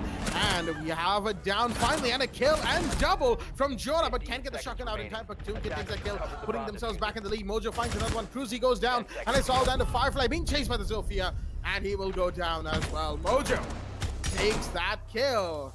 And with that, we have another round taken by ESM. They are the ones bringing this game alive for sure, as they will take the lead very close to the mid game right now. 3-2 being the scoreline, one round away from roll swap. If they go 4-2 up here, then Monka S will be in deep trouble, and they'll have to try and walk out of this situation that they have for themselves. And not sure what's going wrong, in the defense, outside of certain errors with picking up gadgets that I will no longer name. Outside of those, small instances, Monka seem to be sort of imploding, if you will, in terms of their defense, because they keep trying the same thing for the most part. ESM has read into it pretty well with these repeated rounds of roughly the same thing happening, and they're just countering at this point, and that's something that ESM really excels at, countering anything that their opponents bring up against them, Meanwhile, we saw Lusty Boy. Oh no. Is he still moonwalking? Yep, apparently he is. He's gonna moonwalk right way out of the game itself. And Monkas have been put into a unfortunate situation. They still have some time to call for the Rios, but not a whole lot of, as we are, of course, about to hit action phase. And once we do, that's not going to work, and they'll have to ask for Rios, in the next round, and that will be the case. Looks like they want to play 4v5, and that indicates to me that perhaps the issue plaguing Lusty Boy right now is more than can be resolved within a matter of seconds, which of course isn't going to help them at all. That's going to just give ESM a man advantage at the very beginning of the round. That's not going to be good for the set of Monkas. They're going to have to play this 4v5 with all of their strength. There we go, Cruzy, making sure that the traffic was clear of all 12 gauge pellets right there before rotating around inside a site. We've had all those accidents, before, where a friend of ours is opening up a rotate with a shotgun and we walk into their line of sight and get our shins blasted for it. I mean, I've been victim to that, and I've made people the victim of that. Yeah, we've all been there. So, thankfully, Cruzy will not be facing that particular issue today. For the time being, though, it is 2 minutes on the clock. ESM, plenty of time, plenty of room to work with. Can they make it 4-2 in this round? With both of the defenders on the side of Monka S holding towards blue, we won't see any higher hold towards on tunnel. So this will give an indication for ESM to push in towards tunnels and go for that push. Maybe getting those two to three kills towards blue, the Arsenal sale might give them the win, might give them the kill that they need. But they just need to time this right, though. They just have a lot of time here, a minute and 30 seconds for the attackers to make their move. But for now, they're just going to give just a drone works to get their information And Ishan yet again in towards on basement church. This time we won't be able to see Monka as going for at least one or two players going for a roam. It will be a same turtle hold Attackers on recovered the the side of Monka S. That would give eSamurai Esports a lot of time. And talking about time and mistakes were being made from Jora as Cascade gets a kill while he was pushing towards the tunnel. A brutal kill and also a vital kill coming in from them as Michelangelo gets one more as well, taking out Firefly, which leads to Cruzy and Ishan in a very difficult situation. Push will come in towards the Arsenal room, and so does the dog. Mojo eliminating Cruzy would give Ishan in a very difficult 5v1. Make that 5v0 as Mojo yet again will be able to get a total of 3 kills in this one round, giving them the win in Basement Church, giving them a score line of 4-2 in the first half. While we proceed to the second half, although proceeding to second half might have to wait because the teams on the side of Monka S have asked for a technical pause, so we just have to go back and you just go back and have a conversation about what exactly happened for that first half. Starting off with Monka as they did they did win it out on second floor CCTV and basement church, and then it was all Samurai Esports winning their round of defense on second floor gym, CCTV and church, all of them combined, winning a lot of post plan situations. And also, yes, we did get to witness that connectivity issues from Lusty Boy, which was on round 6. But before on round 3 to 5, I just wanted to ask, what is happening on the side of Monka S though, especially on basement church? We don't see, I mean, even with the Ishan playing into worst basement church, we don't see any Romus presence being detected. Although yes, they have information towards on kitchen, bar, as well as the other bar in towards on stock, but other than that, having information is good, but not being able to contest or get those kills, it's technically Monka S is waiting for a bait for ESM to make their move, and which is not working out for them for the past 4 rounds. Yes, it did work out well in the first 2 rounds, and then ESM was like, yes, now I understand what these guys are doing. We do see a P90 play coming in from Doc on defense, and it's all they have to do is just eliminate one or two players and then just go in for the push, going for the plant, and then get those kills.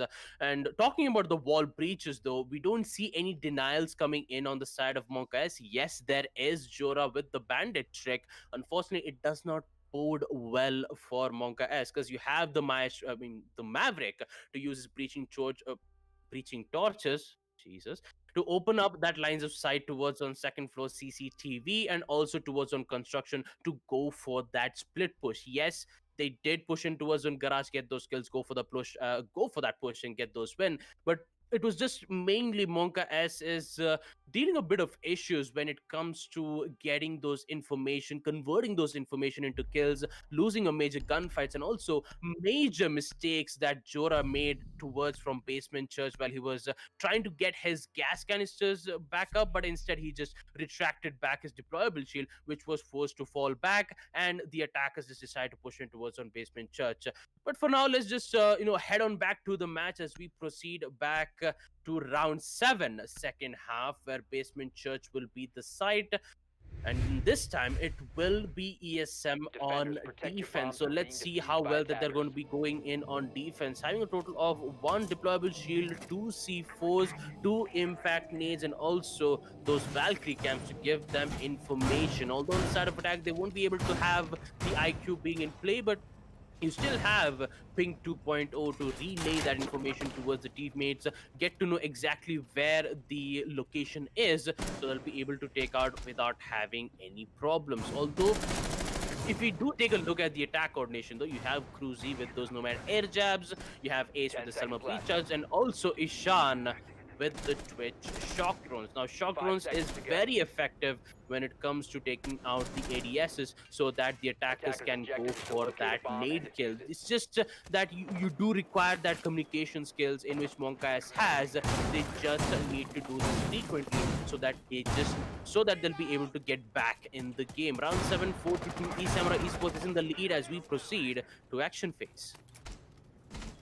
ESM being on the defense in this kind of an advantage is certainly kudos to them, but for the time being, well then, for whatever reason, the Melusi, the Valkyrie, and the Mute were inside of Dirt Tunnel trying to peek the Maverick, I believe, but Jora, of course, is more than safe, getting his job done as quickly as possible and making sure that his teammates have plenty of room to work with. The Maverick, of course, very good for that purpose, but for the time being, outside of the ace, he is, of course, the only other hard breacher, so he has to be very careful on the kind of gunfights that he decides to pick.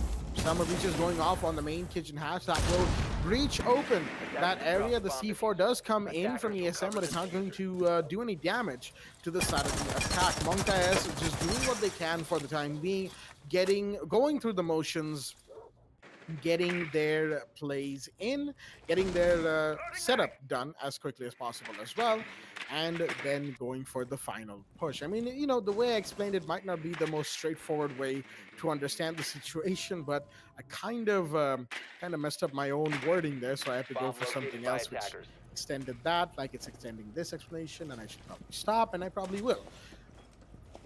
Drone's going out as Ishan is pushed into kitchen. Nothing too much of a resistance, that is, not coming out from the side of ESM's defense outside of Mojo, from the looks of it. The Melusi on the roam could be pretty big as the gas canisters are going off. That is Michelangelo on the other side of the site as the Jaeger will peek, but no, Mojo gets one, and unfortunate as the Ash will get reflagged by Kuskid, who came in to support his teammate, but Tunkit was down and he will be revived, but Cruzy finds one. That is Shredder taken off the board. One down for, well, all right, make that 3 down for the side of the attack, and now that's 2 down for the side of the defense. 3 versus 2 as we have that kill being taken by the Twitch. A very important one, but the grenade will not find the Jaeger. Paktunkit survives, and he will live to tell another tale. Kuskin, in the meanwhile, he's got to be careful. No, he doesn't. He's going to make sure that Ishan is the one that pays for not being careful, leaving the last man, Jora, for the side of the attack. 15 seconds remain for the man to make the push in. He hasn't even dropped kitchen hatch yet. He's just sort of holding inside the kitchen. He's got to do something soon. And as he surveys the area, realizing just how unfortunate of a situation this is, he will get a kill. Can he get a couple more? No, he can't. Can't even go for the plant.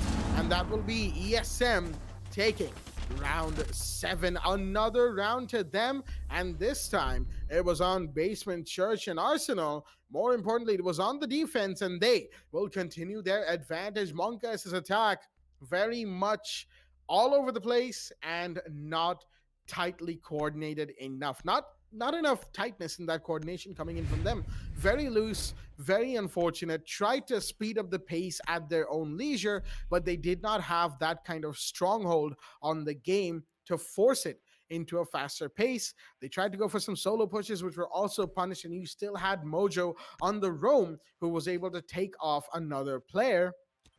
All in all, ESM doing what they do, and Monka is falling for some very unfortunate situations, which has put them in a 2-5 down, 3 rounds just to equalize. And that is, of course, not factoring in the fact that ESM could go to match point at any juncture in this game. This is certainly going to be close if Monka start waking up now. If they don't, well, we're going to have another dominating game.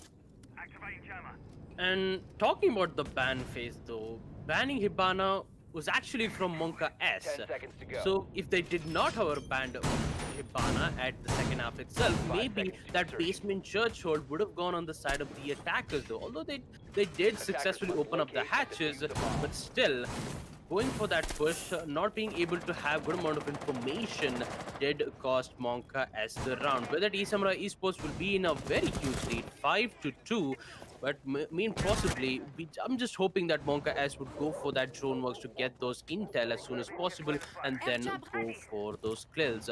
Jora will be the one manning the Maverick, and so does Firefly, who's now playing as the Ash, who just steadily started to push in towards the pool table. He noticed that there is a hatch being opened towards on second floor gym.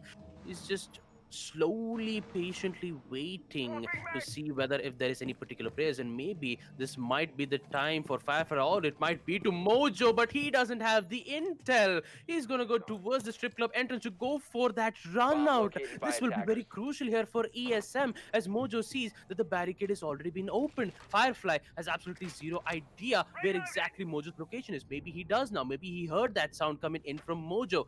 One single detection right from outside will confirm Firefly's suspicions. And talking about it, it's going to be Kusuke taking out Ishan right towards the CCTV. Firefly knows that there is Mojo in towards the strip club. He will use the impact as a distraction, which would give Mojo some breathing room to be in towards that particular position. Now, Firefly, he has boxed Mojo, but he doesn't have any support coming in from the attackers, so he's forced to make this play all by himself, which would give a lot of time being wasted here on the side of Monka, as this is very crucial, in which Firefly is forced to make a play, and that play is going to fail miserably as Paktoon Kid gets one, Shredder gets the other, taking out Cruzy, which leads to a 5v2 situation. Unfortunate for Firefly, he thought he would get Mojo, but it was Platoon Kid who shut him down instead, and that is going to put ESM in such a big man lead. 5 versus 2. Monka is very much on the down low in this game as ESM's defense has completely torn through their initial attack strategy. And there goes Lusty Boy. Just as I was about to say, it could still be brought back, but Shredder will make sure that that chance is minimized as much as possible. Jora, last man standing, and a throw grenade through the drone hole, not going to find anything at all as that man on the rappel left alone on the kennel's balcony. We've got an impact going out to make sure there's no claymores on that garage door for a potential run out from Shredder. Could just be setting up a run out from somebody else, as Jora will just hang out in spawn, trying to see if he can get any stragglers, but for the most part deciding for himself that it's probably not worth it to go for the peak. Sees the Legion, but gives away his position and will in fact go down instead. Shredder takes the kill. Flawless round for ESM on round 8, and that is going to be match point taken, as we'll see in the instant replay. Match point taken for the side of Samurai Esports, who, mind you, thanks to Naughty Indians winning their game previous to this one, their position, third place, is being threatened by that team. And if they manage to win this once again, they will have the points advantage and can contest for the top spot. The only thing that will be holding them back is the round conversion rate. Their round conversion rate is currently on 3. And unfortunately, Mischief Gaming, top spot in Div 2 right now, are at 13 round conversion rate. So, eSamurai have a bit of work if they want to get to number 1, but just being in the top 3 is good for them because they will get promoted to Division 1. Monkas, on the other hand, will have to fight even harder for that Division 1 spot. As Season 3 comes to a close and Season 4 slowly looms over the horizon of the new year, it's certainly going to make for some very interesting leaderboard shifts in 2021, ladies and gentlemen. I mean, it's actually very interesting to think about how close we are to 2021 in general. Of course, that's just me being a slightly nostalgic for things that have happened in this. Here's the winter season, December brings out these feelings in all of us, and it feels like it was just yesterday that, I was talking to Foxy, and he was talking about the first WD Black Esports Club League for Rainbow Six Siege. Been such a long time since I came to be casting colleagues with these two fine gentlemen, Baba and Foxy. And of course, we have never looked back as a trio since. It's been an amazing journey that is yet to end, of course. It may yet only be just beginning. We certainly hope so, as action phase will begin on this match point round. Match point is in for ESM. Jora will be the one manning the Zofia, will be able to use her impact needs to get the access towards on logistics, and so does Buckinator, just making sure that there won't be any tricks coming in on the mute. There you go. Shock drones will come in to take out the mute jammers, and also thermite breach charge will detonate, giving them the access towards on Jacuzzi. That would alert ESM's main focus toward that specific position. But to be honest, though, Jora is definitely not having a good day at all. C4 comes in from Gus. It does it connect? Yes, it does. Jora gonna go down, unfortunately, giving the early kill towards ESM, making it a 5v4 with the Mira still being present. But Cruzy, on the other hand, tries to avenge his teammate here, taking out Paktoon Kid, but still need to be careful on Kus Kid, who's playing also very close towards on logistics office wall towards construction. He's just waiting for the attackers to make a move here with the defenders still being safe from that specific position. Duly noted that he has the ADS to make sure that the nade will be denied and will give the defenders a particular time to just push in and go back from that specific position. Interesting that we do see Firefly with the G3 suppressor playing as the Iana. With those grenades, he'll be able to give those good amount of kills, try to eliminate at least some of those deployable shields and also the magnet nades in which the defenders have placed. And looks like Firefly will be able to get one towards the window of construction. It's going to be Mojo, unfortunately, gets taken out, but Kuskid, he is still alive towards the logistics office. He still needs to worry about two angles there, one from construction window, second towards the hatch, in which Cruzy is still holding that angle.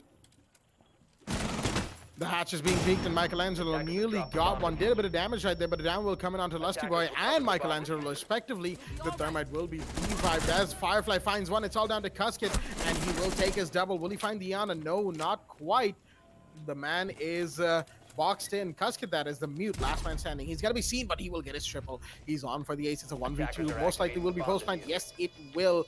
Can't even reload because he knows that there's attackers very close. Does he know where the thermite is? No, he doesn't. He's gone for a peek, gives away his position, and that will be Ishan to come in and shut him down. A good round for Monka S, as they needed the body trade to swing their way for one round, and they managed to do it by taking those kills. Good drone work, good coordination, and good use of everything, intel and utility that they had on hand.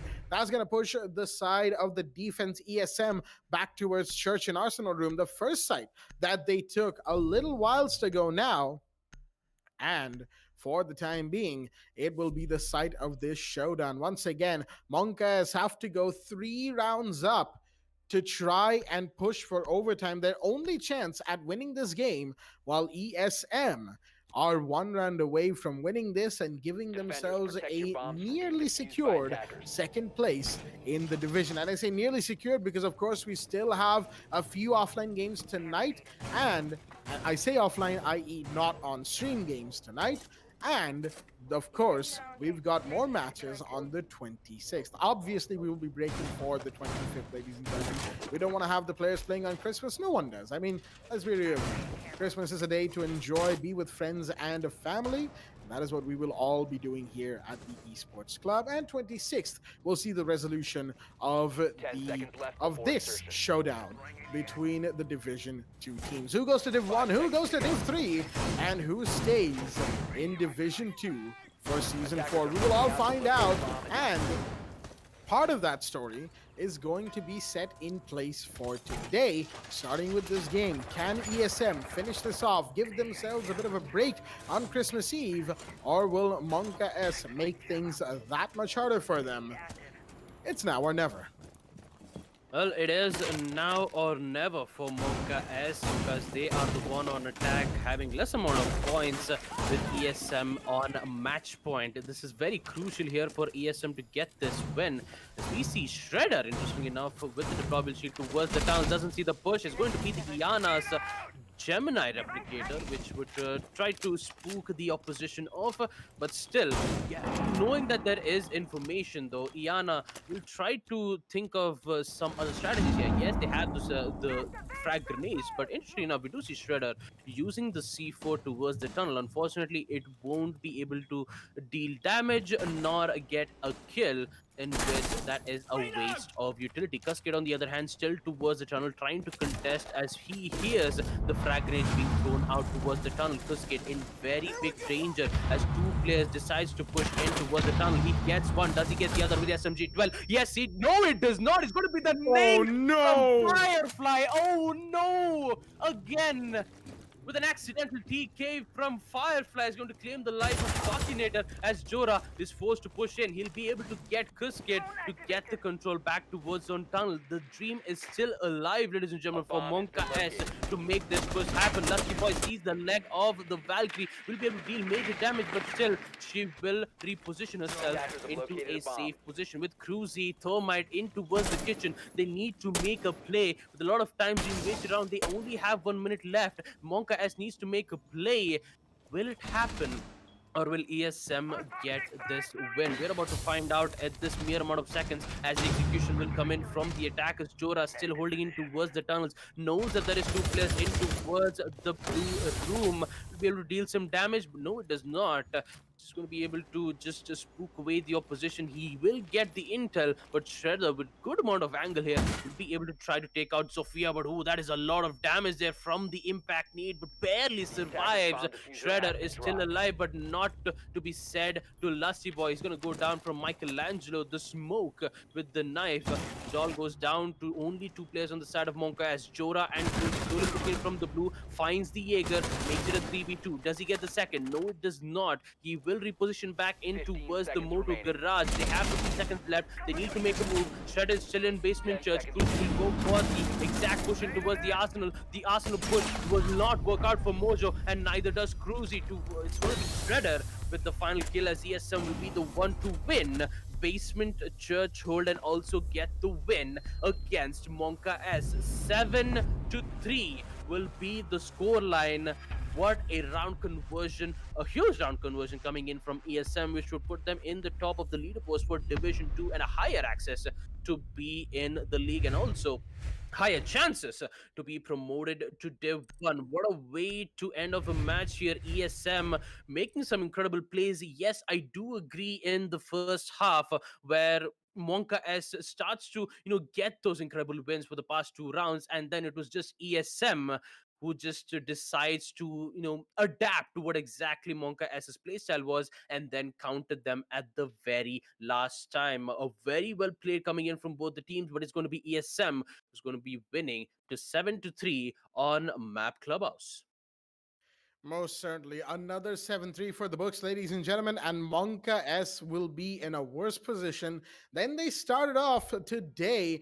That is for sure. We're going to be going into Reel of the Moment to dissect this match, which will, of course, this segment, of course, will be for the most part, a highlights reel of of Samurai Esports, who, mind you, in the first half originally were 0-2 down. So it's a mini comeback, if you will, from the side of Samurai Esports, even though Monka S, once they started losing rounds, really didn't put up much of a fight. They took one round on the attack, and that was one round they looked good for, but that was also the one round where ESM really got a little bit too far ahead of themselves, overconfident, as they say. Monka S, on the other hand, they started off very strong indeed, peaking everything ESM was throwing at them, trying to go for some good plays. Coordination was there, the intel gathering was there, utility use, or whatever little of it was there as well. But unfortunately, as soon as ESM started picking up on that, they started emphasizing on what the weaknesses were, which were that sometimes, Monkas could get a little tunnel vision. They wouldn't watch a particular area, particular site, and all they needed to do was fan out and push their drones in a different direction. And that little change helped them start taking rounds from round 3 itself. That, of course, has put this game into quite... that, of course, put the game into quite the situation as it went from 2-2 to 3-2, ESM taking the lead and never really stopping from there. They got a handle on the body trade. They really showed up to the game, as it were, and they did very, very well to make this match absolutely their own. And, there was something to be said about Monka having a disconnection in the middle. Lusty Boy, he went down in a bad situation, putting his team in a 4v5. That was only for one round, and that was the round that ESM went 4-2 up on. And even then, they had plenty of time with Lusty Boy back to make amends. They just weren't able to.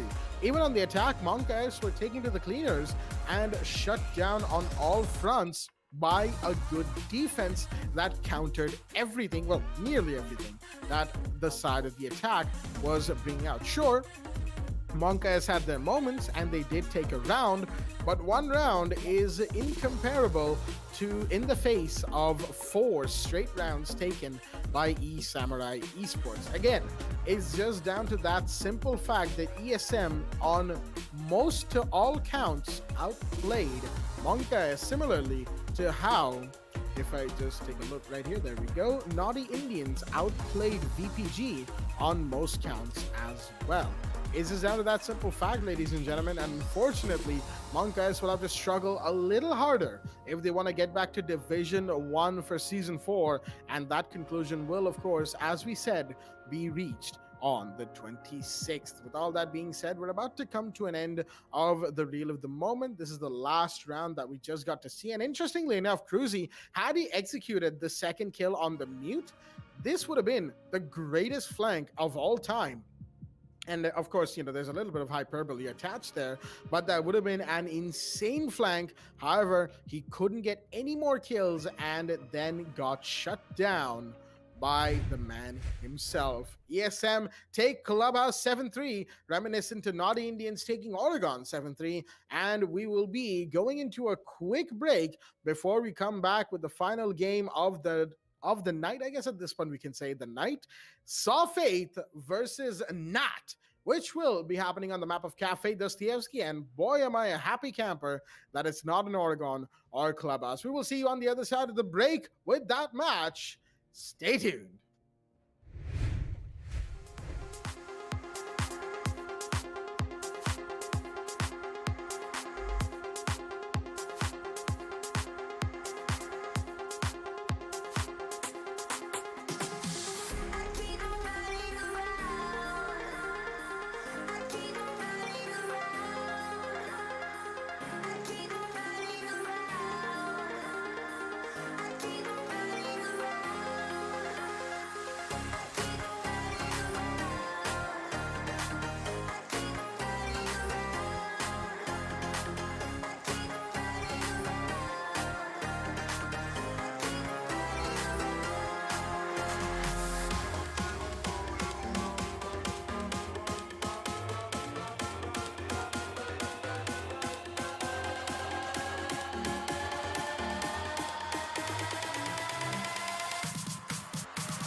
ladies and gentlemen. Welcome back to the WD BLACK Esports Club Pro League 4 Rainbow Six Siege, supported by Ubisoft and in association with AFK Gaming. I'm your host, Blackjack. Joining me is my co-host, Baba Gusta, or as our aliases for today's stand, Santa Jack and Cowboy Gusta. Joining us here live with the teams, Nat taking on a Soft Fates defense on the map of Cafe Dostoevsky. We're going to join the players right now, in fact, live on the ban phase of the map as well.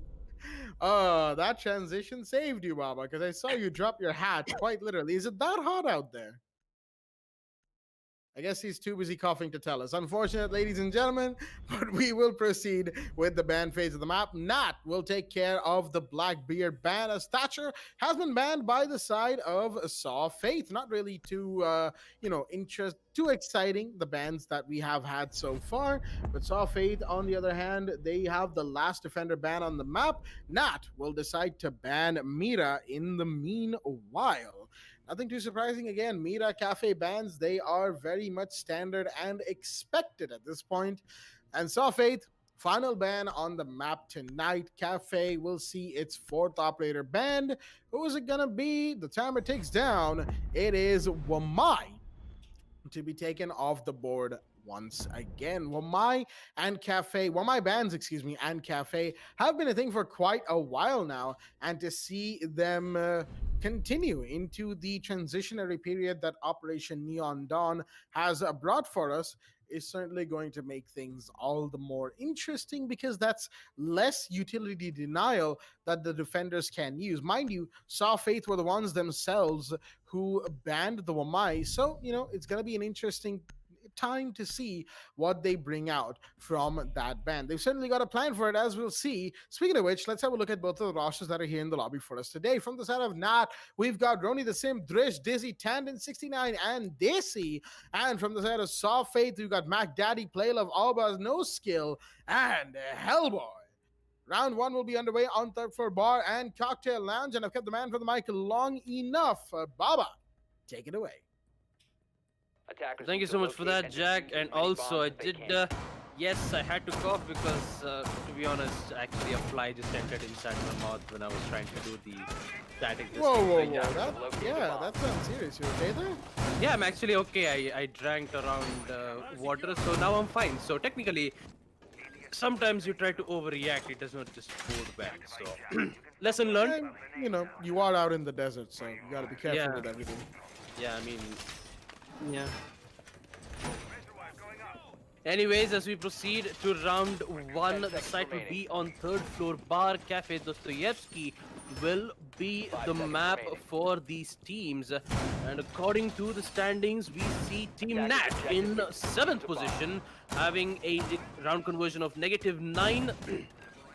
Having a total of 6 points, and so does Soft Faith, winning 2, losing 2, and they are in 6th position. If they do, however, lose against the opposition, there is a higher chances of them being relegated to Div 3. So for both of them, Team Nat and Saw Faith, their position is on the line. They just need to make sure that they won't be relegated, and this will be the match to determine who's going to win and who is going to go down. We do see Playlove this time with the mute. Interestingly enough, he'll be the one to go for a roam.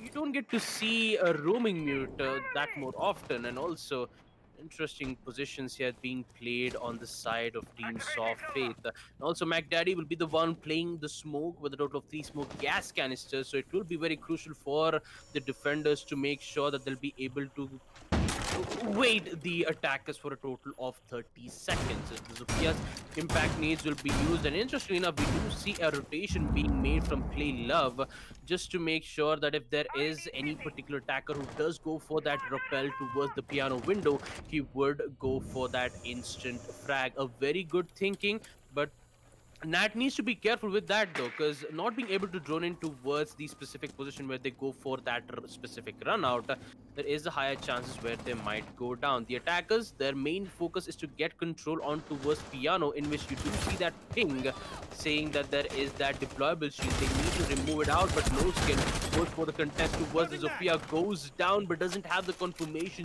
just yet. He's gonna go. He will go down, but to be honest, he has his attackers to revive himself back to at least 10 HP. Daisy will be revived, but not for long, as the attackers starts slowly pushing towards the piano room.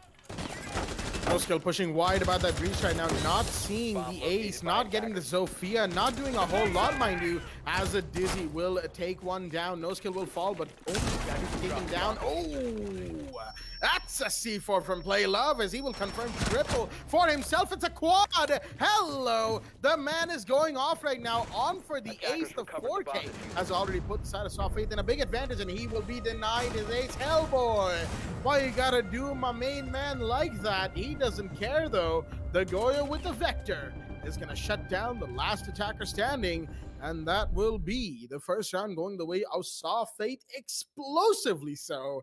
And a beautiful start for them, beautiful start for Play Love as well. We love to see that man make some amazing plays in this match, in any match that we see him, and this certainly is no exception. Even so, it could become the Division 2 play of the week, ladies and gentlemen.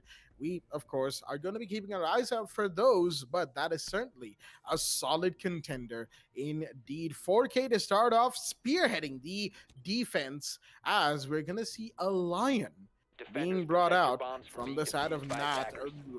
They're going to leave no stone unturned, obviously. The way this is going, Lion's already out. We might as well see some Fink and Blitz action, reminiscent of Demas Force a few days ago in that absolutely, horrifically good show that they put on Coastline. Oh boy, that was a match and a half. And horrifically good is, I know it's a bit of an oxymoron, but that's just how good they played. That's just how scary they were. And Coastline ever so remains their haunt. But of course, that's Division 1. We've got plenty of time before we go to Div 1. Right now, we're going to be going to action phase in round 2 on first floor, kitchen service and kitchen cooking. Attackers are heading out to defuse a Well, bomb. as you check to see the operators, this time we see Play Love playing as the Mozzie, the best drones, and also the Commando 9 being brought out on the side of Team Soft Faith. Also that a good skin that you actually do get to see from the Battle Pass. A really good skin though.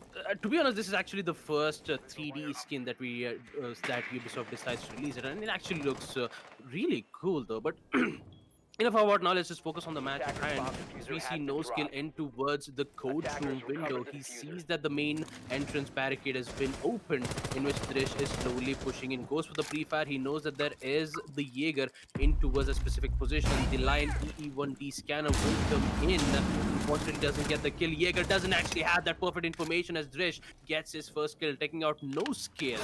Gets the access, but an instant refrag will come in from none other than Play Love, as he gets 2 kills with the Commando. This man is popping off left, right, and center as he deals some major damage towards Drish, but he is still lucky to be alive. 3v4. Nat is already again in big trouble, as DZ Drish has already been eliminated in towards the first floor bar, but we still have Roni with the sledge taking out Hellboy to make sure that the man count is equalized, making it 3-3. The sledge will be given away his position, and Play Love's going to win that gunfight. 3 kills to Play Love. Again, can he get the ace? Can he get the ace is the biggest question here, with the Mozzie patiently waiting from the brown stairs as the attacker decides to push in, but we have Oba with the Alda taking out DC, making it Tendon. The only player left needs to find 3 players on the side of Team Soft Fate. Currently, he's pushing in towards the bakery, and Play Love, reloading the Commando SMG, will be holding a vertical line of sight towards, and just as I guess there will be a C4 tossed out to make an angle towards the prep room. This would force Tandon to push in towards the double doors, or maybe he just has no idea on how to get this. but a smoke grenade will come in. Hold off with some of these charges to make an angle from the kitchen. So a lot of problems for Tandon because he has absolutely zero idea on how to get through because he needs to deal with 3 angry players of Team Soft Faith. Playlove comes in and so does MacDaddy, pushing in towards the breach wall that a Selma breach has made and will give Soft Faith the win on first floor kitchen. Let's look at that in the instant replay. Let's take a look at that in the instant replay again with... Anyways, as we proceed to round 3, second floor reading room will be the site as the score count will be 2-0. There seems to be a bit of a strategy going off from the side of Soft Faith on the defense right now, and that seems to be Play Love goes out, gets all the kills, and we then deny him his ace. I mean, that's what it's been for the last 2 rounds. You don't exactly just go out like that and get the kills, only for your team to then suddenly deny you the ace twice. I mean, sure, you didn't have any idea where Tandon 69 was, didn't have intel on him, primarily because I guess if we could hear the comms, pretty sure we'd be hearing Alba, who was playing the Maestro, just outright saying, no, we've got this, you stay above. And, the Kai proceeding to get the final kill, even denying the 4K this time around. Man. But anyway, Play Love for the time being. Excuse me, right? 7-1-0 in 2 rounds. He hasn't died, ladies and gentlemen, and he is currently going on a rampage in the first few rounds of this match. Not a little bit worse for wear right now, and again, if we look at their standings, they are 7th position, just below Soft Faith themselves. So if they win this, they might just be able to pull themselves up significantly, even up to 4th position, or at least 5th. And Soft Faith, well, the same can be said for them, going up from the 6th position, putting somebody else down there, and giving themselves a better position, at least to try and stay in Division 2. Right now, with the action phase coming in for this 3rd round, it's going to make things a little bit more interesting as we figure out what this early game, what the signs in this early game will amount to. The drones are being brought out by the side of Nat. They know what they need to do primarily. Excuse me, man. My throat can sometimes be a real pain in the backside. I know. Voices. Anyway, round 3. The signs that we're seeing, the signs that we're seeing from the side of Nat is that they seem to be lacking somewhere in terms of their intel game for the roam clear. Primarily because Playlove has on both times extended out onto 2nd floor or 1st floor or 3rd floor. And then, this has gotten kills. In the meanwhile, No Skill is going to get Daisy as held by one down to Dizzy, who somehow managed to make a completely uncontested rotate all the way around 3rd floor, taking a kill, and then falling back out onto the balcony area on the east side.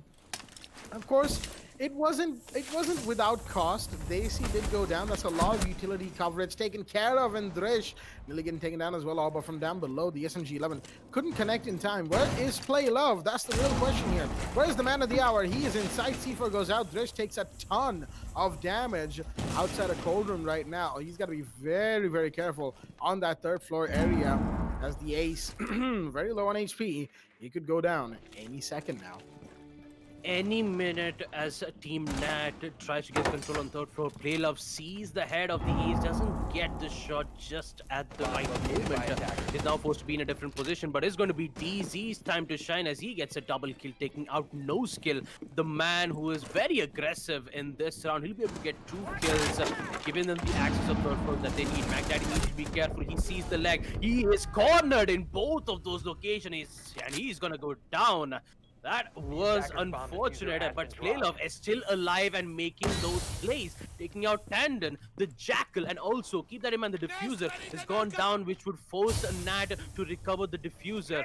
Playlove knows what he's doing. He's just waiting for the defenders to make their move. He's just waiting in towards the VIP section so that the attackers would pick up the Diffuser, hear the repel sound, so that he'll be able to go for the push and get the kill. The drone works is still nearby towards Playlove, but he isn't detected just yet. Ace has to go for the post. The attacker doesn't have the Diffuser. Team Nat yet again in a very difficult situation. They don't have enough amount of time. They haven't found where exactly Playlove or Alba's location is, and with it, Nat will not succeed Operators, you have run winning out of this time. round, and it's going to be Teams of Faith yet again winning round 3 second floor reading room. What just happened there?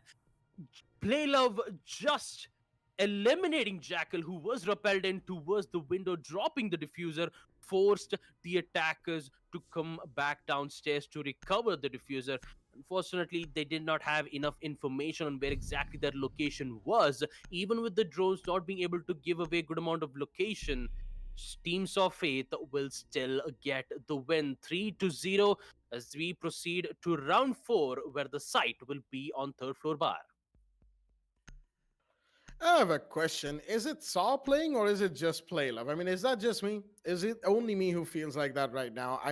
It might be, of course, but Play Love Defenders, is protect your bombs from certainly being defused by showing the attackers. side of Nat what for. Again, he didn't even need to get like a kill streak in that previous round. All he had to do was just drop the Attackers diffuser. have located the bomb. That's it. Kills the Jackal on the rappel, drops the diffuser right outside of the White Stairs door. That is a very, very challengeable spot that the attackers Nat could have gone for. Where was the emphasis? Where was the attempt at a recovery? Where was anything? They took the early round. They had the man advantage. Where was the emphasis? Why didn't they hunt Play Love? Why didn't they try and take out Alva and 5 seconds to do insertion. something? Anything? I Attackers have objective. many questions about what Nat is doing right now because what Nat should be doing, because currently it is a very severe lack thereof that is forcing them to lose these rounds. Initially, it was some intel mishaps that allowed Playlove to get a 4K. Then it was even more intel mishaps that allowed Playlove to go completely uncontested on their own. Then, I don't even know how many mistakes did they have to have made just to allow that one man, that one player, to be able to make plays like this. And there he is again. He gets one and then gets taken out. This time Dizzy will make sure of that. Finally, Nat learning to watch their teammates' flanks. You learn something new every day, and most certainly that's going to help them in this match if they are able to execute that. But the biggest thing right now is that Playlove has been taken down. That is your mainline fragger gone for the side of Saw Faith, and a big drop in no small sense of the term. No Skill, however, is trying to vie for that position, peeking White Stairs door. Dizzy, in the meanwhile, probably has seen him via the drone, or should. There we go. Will give the call out. There is Drish, I believe, the IQ up downstairs. Will he see him? It doesn't matter. Dizzy comes in, takes the kill himself. Comfortable as anything, as Nat finally have the, well, I was about to say they had the man advantage, but here's MacDaddy vertically to take down Drish, putting themselves back in a 3 versus 3. Well, huge mistakes, but Bomb still located by Nat attackers. is still surviving. 3v3, they have control on third floor Cigar Lounge. The only problem is DZ. While he's trying to hold a rappel angle towards the window, and actually he's currently in the White Stairs window to take out that deployable shield. That would give him an angle towards the piano so that the attackers can slowly push in, get that kill. Although they don't need to be worried about Hellboy though, because he's playing also very close on White Stairs.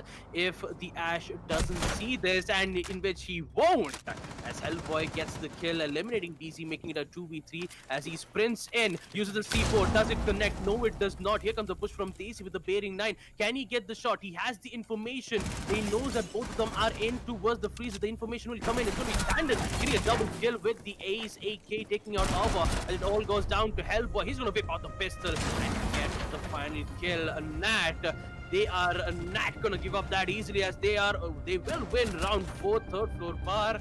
As we take a look at it in the instant replay, we now proceed to round 5, where Team Nat have finally won their first round of attack in third floor bar. Round 5 will proceed. Third floor bar will be the side yet again for Team Saw Faith, and let's see if there might be any changes in aggression, changes in any particular strategies to eliminate the important players on the side of Team Nat or on the side of Team Saw Faith. Primarily, that first kill was very, very important. Playlove going down, most certainly. It wasn't without cost. Again, Ronnie the Simp did have to take the fall, quite literally. But it did work out. And they finally managed to get themselves together, coordinate, and play to their strengths. Attackers Admittedly, need to the rest of locate and Saw defuse Faith as are many making bombs as quite they a few can. mistakes in terms of their own positioning and their own plays. The only one who kind of really stood up was Hellboy himself, and even Attackers he have whiffed located a bomb. quite a bit in terms of getting those kills and positioning himself in better situations. And just overall, the body trade is not going Saw Fate's way. That's where Playlove stepped in for 3 rounds in consecution. Not shutting him down early has given themselves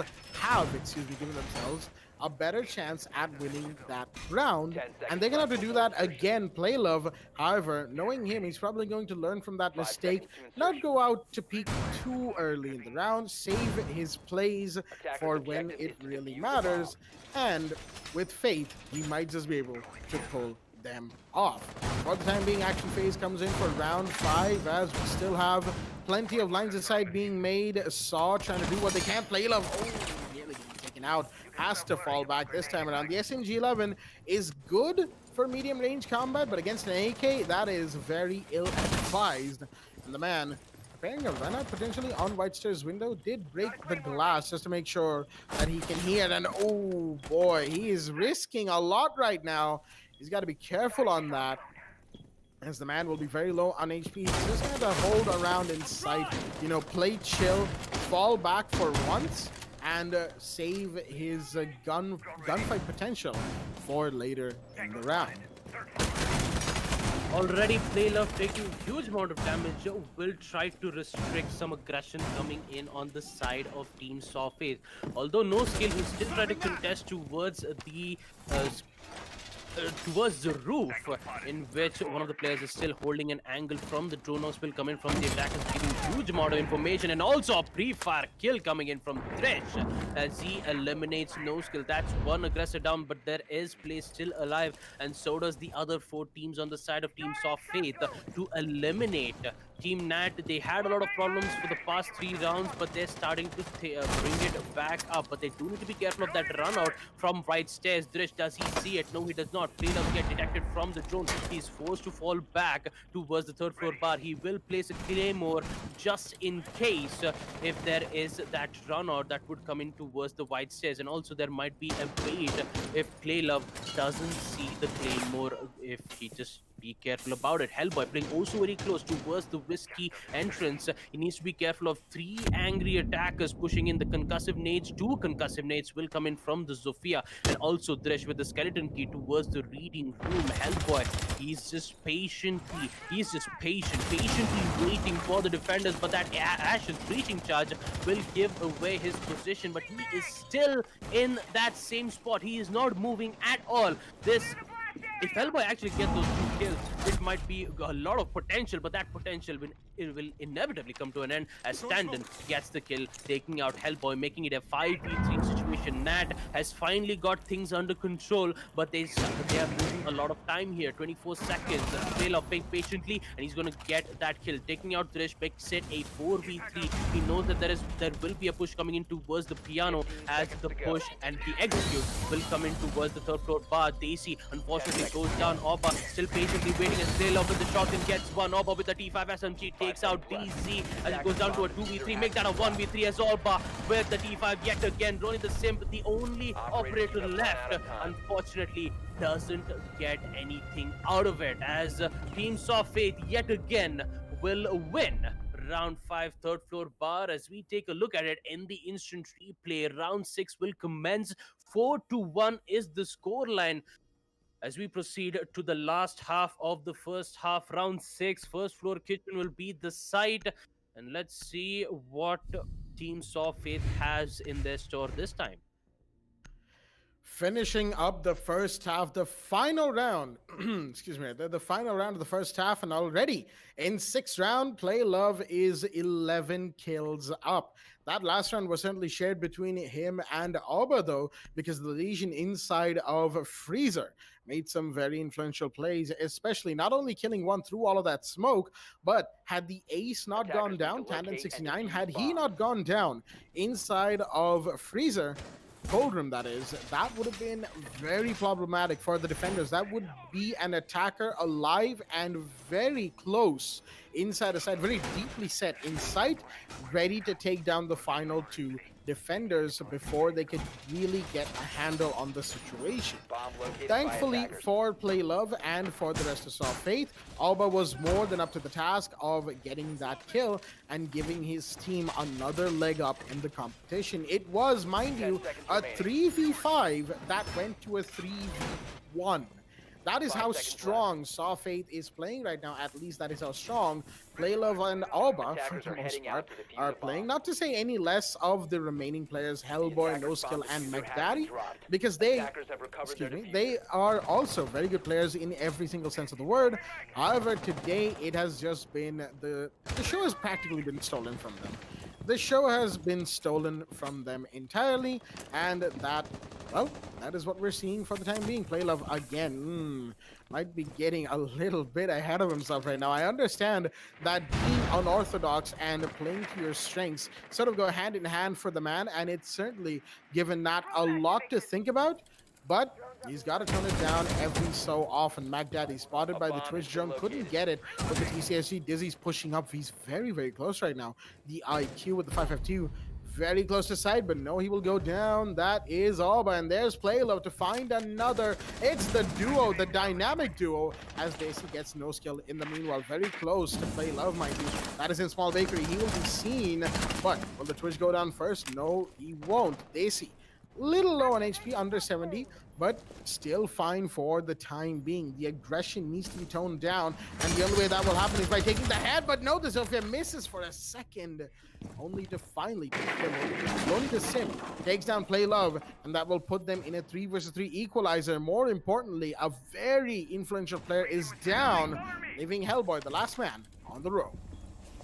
Well, Hellboy lost on Rome with Playlove being eliminated. Rooney taking out that deployable shield will deal major damage, and they see to follow up with that kill. Double kill comes in to the one player, but Hellboy will get an instant refrag, taking out Rooney, giving them the access back towards that specific position. Tandon really needs to be careful of that vertical line of sight. He is forced to be in a very difficult, different positioning. A lot of Vulcan shields being destroyed. Alba needs to be careful with that push, and he's going to lose that gunfight. DC gets that triple kill, making that 2v1. It all goes down to Hellboy. He's going to deny the plant, but it's too late. Post-plant situation will come in. It is a 1v1. DC versus Hellboy. Hellboy with a full HP. Daisy has the exact location when going for the peak. He actually misses that opportunity. He goes back towards the site. He is in towards kitchen cooking. He's so fast, which has no idea, but that gunfire will be able to reveal his location. He's nearby towards the side. He's going to win that gunfight. Hellboy with the triple kill.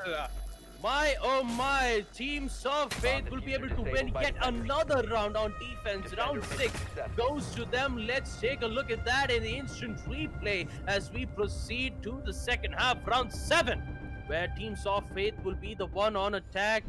And according to my cowboy senses, I believe Play Love might go for Kali. Well, for the time being, we'll have to wait and see.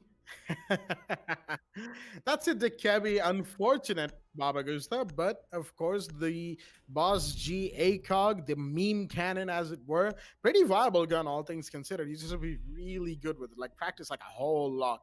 But looks like Playlove does not want to bring out the Kali, not today, not on Cafe. He's going to bring in the DMR in hand, while Drish will take the 6 pick out of the Valkyrie into the Mozzie. With that, we are 5-1 into round 7 as the side of Saw Fate are absolutely killing it right now. And Hellboy in that last round, that 1v2, most certainly gave them a big boost in morale as well. Cafe, one of those maps that's, you know, a little bit odd in terms of which side it favors, because some days it's defender-sided, some days it's attacker-sided, and some days it's neither. You know, I personally lean towards the fact that it's neither. It's sort of a give and take, really, in terms of Cafe. Sort of a give and take in terms of Cafe. Excuse me, I had to do a double take because our admin likes to shout in our ears every now and again. 5 seconds And to go. for the time being, we're just going to see how Nat plays it out on the defense. Again, they have to sort of they're gonna have to try and figure out how Safi likes to play around on the attack. But the problem is they don't have that much time to set things up for themselves. They have to be quick on the trigger, quick on the draw. Drish, spawn peek through a, well, that's interesting, bullet hole in the glass. But he will not be able to get anybody. That does block a lot of line of sight, so I'm not sure that was the best thing to do either. And of course, there was nobody spawned there to begin with, but hey, you know, there's a bunch of factors that go into spawn peeking anyway. Most important of which, have they even spawned there to start off the round? Right now, Alba, knowing for the fact that there's a spawn peek from the piano window, just watching that Mac Daddy as well. But whichever defender that was has since fallen back, knowing that they can't do anything about this. Dizzy, ooh, taking some shots from that very tiny angle being opened up right now by the DMR. You can see just off the top of that rotate.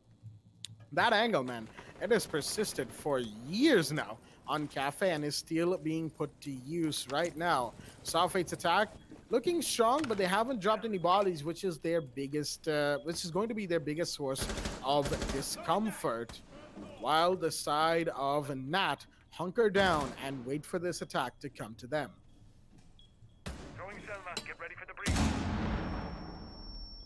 Oh, well, excuse me right there. Turns out Babagusta's net seems to have disconnected, which is a little unfortunate, ladies and gentlemen. We're going to be stuck with me for the time being. A stand at 69 will go down. That is Playlove starting things off very strong indeed, but he will get C4'd and downed and killed from below. Tons just for that one man, but Drish taking that kill has put Nat back in the equalizer with 1 minute and 10 remaining, and time slowly running out. Fate will be forced to make decisions, and those decisions are costing them. Drish and Desi take two as no skill, and Hellboy will fall, and now it is a 3v2. Alba fires back, finding one, and he's the man with the diffuser too. Drish in the meanwhile preparing a run out. Alba finds another. Ronnie the Sim goes down, and he's gonna go in close to for the plant, as the defenders are now going to be in a side retake. Alba going for it. White Stairs is being watched, and the Mozzie will be seen, but no, there's the Jaeger coming around to find him.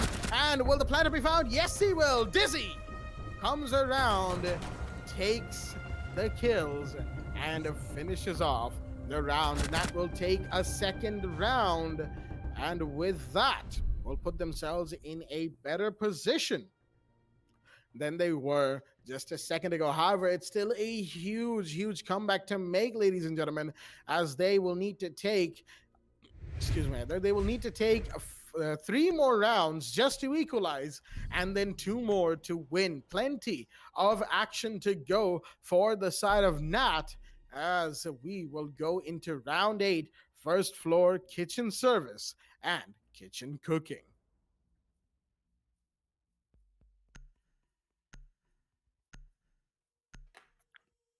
Excuse me right there. Had to had to drink some water. My throat has been a little dry all day today, admittedly speaking. Locate and defuse bombs. But right now we are going to be going into round 8. First floor kitchen service, kitchen cooking, coming out from the side of Nat.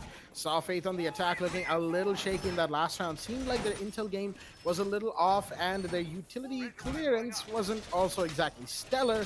Plus, the decision to go for the plant in that position right behind the main bar of third floor, that was also not the best play in the world, and unfortunately they paid the full price for it. Most certainly they're gonna have to try and make up for that in this round, as they are the ones with a massive advantage, and they're the ones trying to make the best of this situation. Will they still be able to, having gone down by a round? Losing the advantage would certainly be terrible, absolutely terrible for the side of Soft Faith, but Nat will certainly enjoy that. Meanwhile, window being open, well, it's heard, and Hellboy is going to make that C4 disappear and make Drish disappear as well. Quite literally, as the Mozzie will be the first one to drop. That's not a good sign for Nat, being a little bit too aggressive Drish right there, and getting punished for it in a very unfortunate situation. Mozzie gone, 4 versus 5, Saw Faith, man advantage going to them. They're going to see if they can make the best of this situation as well. Mind you, where they really started to drop bodies, lose bodies, that is, was towards the mid round, towards the end round, actually, where the body trade began and it did not go in their favor. Right now, with a minute 50 remaining, they have plenty of time to make it work once again. It's all going to come down to how they set up their attack and how good they are with their gunfights. Sure, something can be said about Play Love going down early, but it is a team game, ladies and gentlemen. You can't rely on all of your kills coming out from one man alone. Plenty of verticality being established right now. You have a secondary shotgun on the Jackal. You have the breach charges from Hellboy and so many others. You have no skill with his, and well, if the defenders help out with a C4 or two, that's certainly not going to hurt, but Hellboy's going to go down. Beautiful shot by Daisy as he will shut down one of the Saw members. But there is still plenty more to go. Playlove is still alive, so is Alba. It's only one who has gone down. More vertical lines of sight being made. Jackal scan goes off. That's on the mute as well. Position given away. That's going to make the man run for his life for quite a while. Playlove, the Jackal, going out on the train museum window. Looks like he wants to do a first floor emphasis as no skill takes a bit of damage. The LMGE will come out, however. Will that find anybody? No, that won't. Play love. You've got to be careful on Baker. There is still somebody in that region, mind you, and that defender is looking to make this his own. That's only the same. Smoke goes out, denying the push coming in from the side of the Jackal, excuse me. Love, he's still, oh, beautiful shot right there. Even though the cam was there to assist him, Ronnie the Simp will go down as Alba drops into side, but there's two defenders watching this position. He will see one, take him out, but will he see the other one? Dizzy, what do you mean? He's gonna see and take out two. How does he get taken down? I'm back, Daddy. What do you mean, Dizzy? That was such a funny moment. What do you mean? He just sat there, saw the Valkyrie die, went in, Alba went in, turned around, looked Dizzy full in the eyes, and got shot in the face for it. Apparently, that was also in the instant replay. Oh boy. I mean, I wish I could nominate that for Player of the Week, but that might become Meme of the Week, ladies and gentlemen. For the time being, we are going to be going into match point for the side of Saw Faith, who are very close to winning this out. We're going back to first floor kitchen, service and cooking again. And this will be quite the round indeed if Nat is able to pull this off. You know, if they're able to make this closer and closer, then we're in for a good match. If not, then Saw Fate will take tonight's game, and it will have been 3 for 3 on the domination scale. First floor kitchen service and kitchen cooking coming in, and after some great plays and some very meme-worthy plays, we are here at the 6-2 landmark. And as I'm seeing on my screen right now, Baba Gusta has reconnected. Baba, the Wild West, serving up some disconnections, huh? 10 seconds to go. Well, yes it is, Santa Jack. 5 seconds remaining. I had some connectivity issues on my end, but I'm glad it came back right up. Attackers are moving to in defuse this the bomb.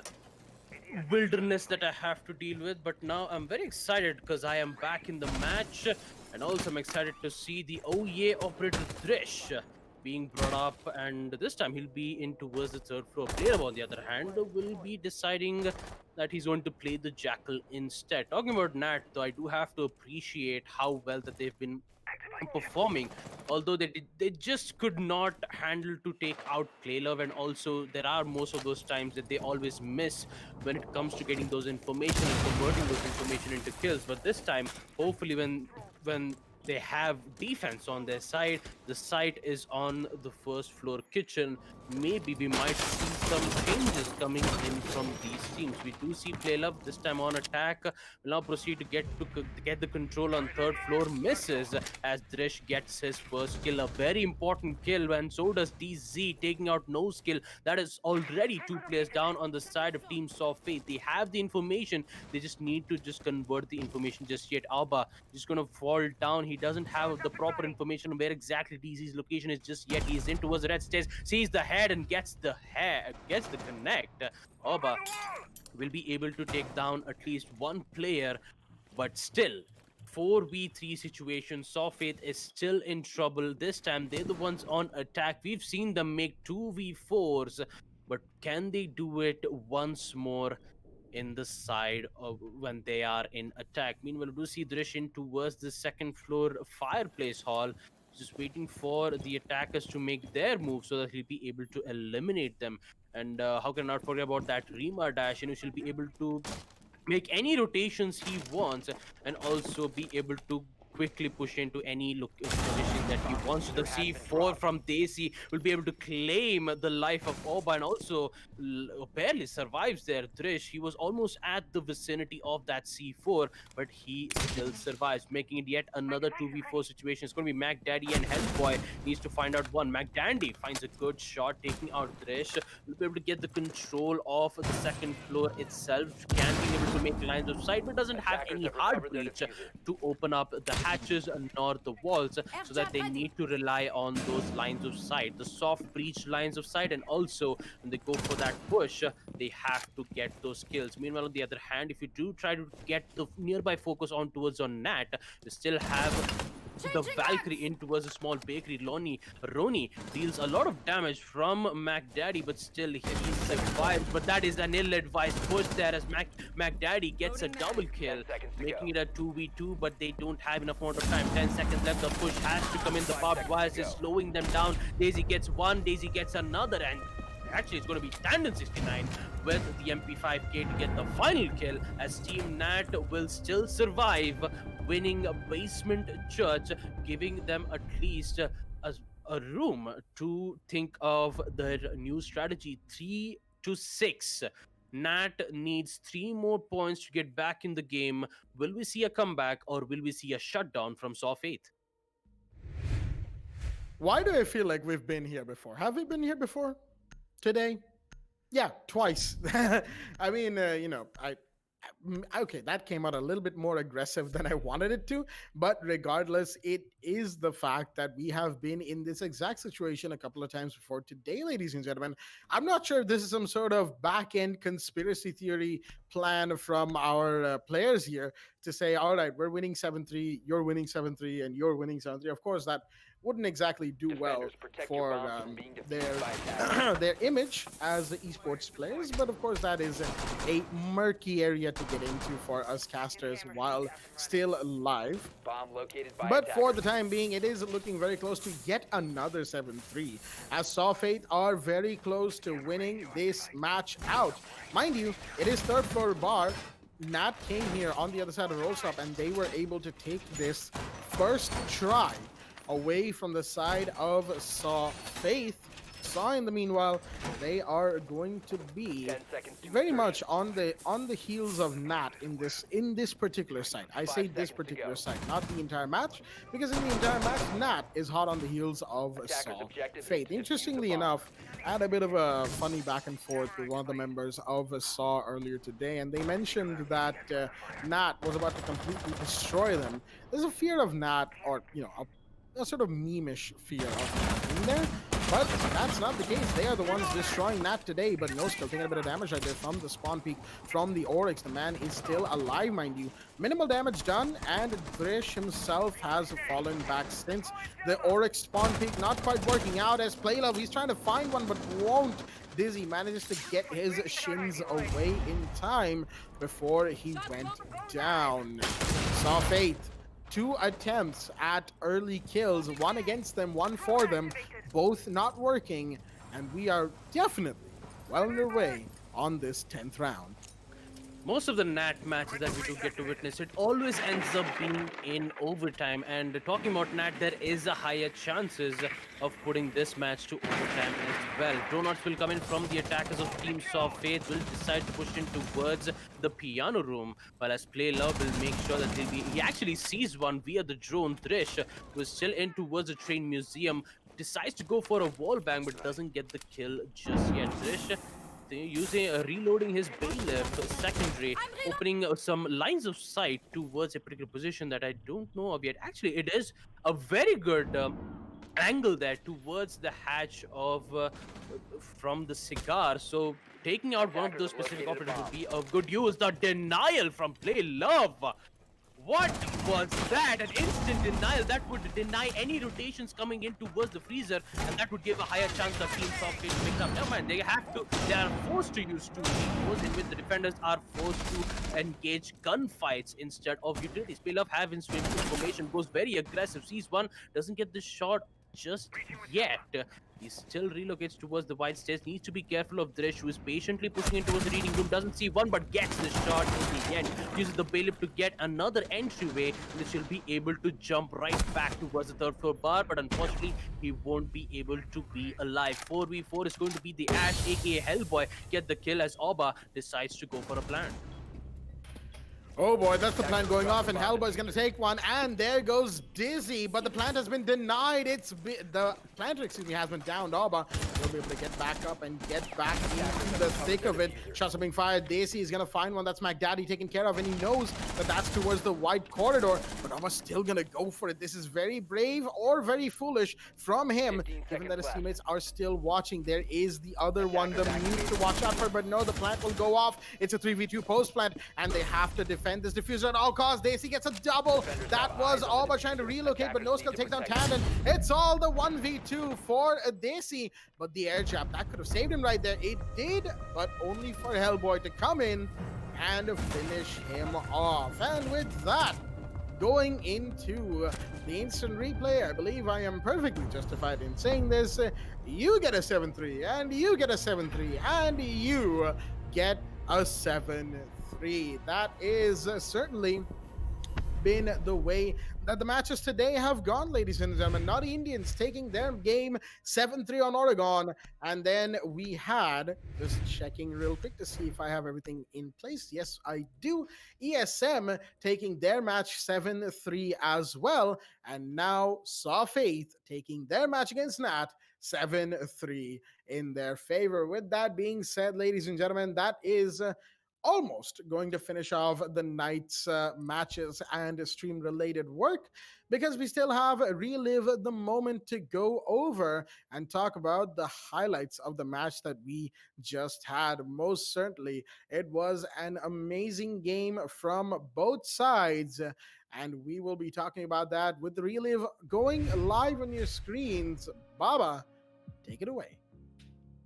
Well, where do I start off to? It was just Play Love all over the place on the side of defense. I mean, to be honest though, Play Love already getting a quad kill in the first round where he was playing as the mute. And talking about Nat, they did what they could, winning at least one of their attack push in towards the third floor bar. Other than that, it was just Team Sofid winning rounds. Winning rounds clutch by clutches. We did get to see the post plant clutch from Hellboy, where he was playing as the Vigil, a 1v2. Getting those post plant wins isn't an easy task, and Saw Faith delivering those clutches did give them enough amount of rounds to be in the highest lead. And talking about Nat, though, I do have to appreciate Drish and TC. Most of the time you do see them adapting to situation on what exactly the team Saw Faith have in mind. You do see a total of 2 players going very aggressive, and they always make sure that even if they do go aggressive, they will always, the attackers always has the support to make sure that they would not get those kills. But it didn't work out well when they were on attack. Although on defense they did get a similar amount of wins, but this was specifically the round where things started out to go haywire for Team Nat. They had the early man count advantage. They did eliminate 2 of them. But when it came to the execution phase, that was the round where Team Saw Faith managed to salvage the round. And yep, as I was talking about, the 1v2 situation from the Vigil, Hellboy making those incredible clutches did give them the lead that they wanted it to. Then in the second, making it 5-1, all Saw had to do is to just win total of 2 attack rounds, and they did exactly that, winning first location and third floor bar. What a match I did get to witness here, Jack. Most certainly. Saw Faith absolutely turning up the heat today. Nat just wasn't there for them. Even though on the other side of Rose Shop, they did take a couple of rounds, third floor bar and first floor kitchen respectively. It really wasn't to be. Like, it was down to those, down to the body trades that were going their way primarily because Saw Faith was, either being a bit too full of themselves or getting a bit too far ahead, making plays that weren't really needed to be made. And this round in particular, Ava, he went in and look at this, turns around, boom, headshot. Ah, Dizzy. He nearly had it. Unfortunately, he had to peek out and then got punished by the Nomad for it. And that, of course, alongside Playlo's kill, gave away the match point round. Not to be, though, instant victory. No, that is exactly what did not happen because Nat managed to fight back for a little bit longer. They had a little bit more left in them, and that is what they tried to bring out. They did, taking round 9, but unfortunately for them, round 10 was where their grave was marked for, and they were ended, finished off, and as they say, roasted, toasted, and posted, to steal a line from Meaty Marley. It is what it is, I mean, at the end of the day. But it was a good match overall for Saw Faith, not so much for Nat, who will drop a couple of spots. Actually, they won't drop any spots. They will just stay there in the 7th position, which is a terrible position for them. Nat will rise, giving a little bit more competition to Division 2. And we will see the resolution of that on day 6, which is going to be going live on the 26th of December, day after tomorrow, for all of our viewers at home, because we will be taking a break tomorrow on the 25th of December for Christmas. All of us, those who live next to each other, meeting up, doing what we do, just chilling, enjoying, and we hope everybody at home does as well. It's definitely been quite the year, 2020, mostly bad, all things considered. And I personally am thankful that we have this league to keep us occupied in what would have otherwise been a very boring quarantine. With all that being said, ladies and gentlemen, we do hope you enjoy a very Merry Christmas as we are closing in on the end of Christmas Eve. And that is going to be it from myself, Santa Jack, and my co-host, Cowboy Gusta, and our admin, Ryzen, as we will end things here for the night. And we will go live on the 26th with day 6 of Division 2. Stay tuned, good night, and a Merry Christmas. Ho, ho, ho!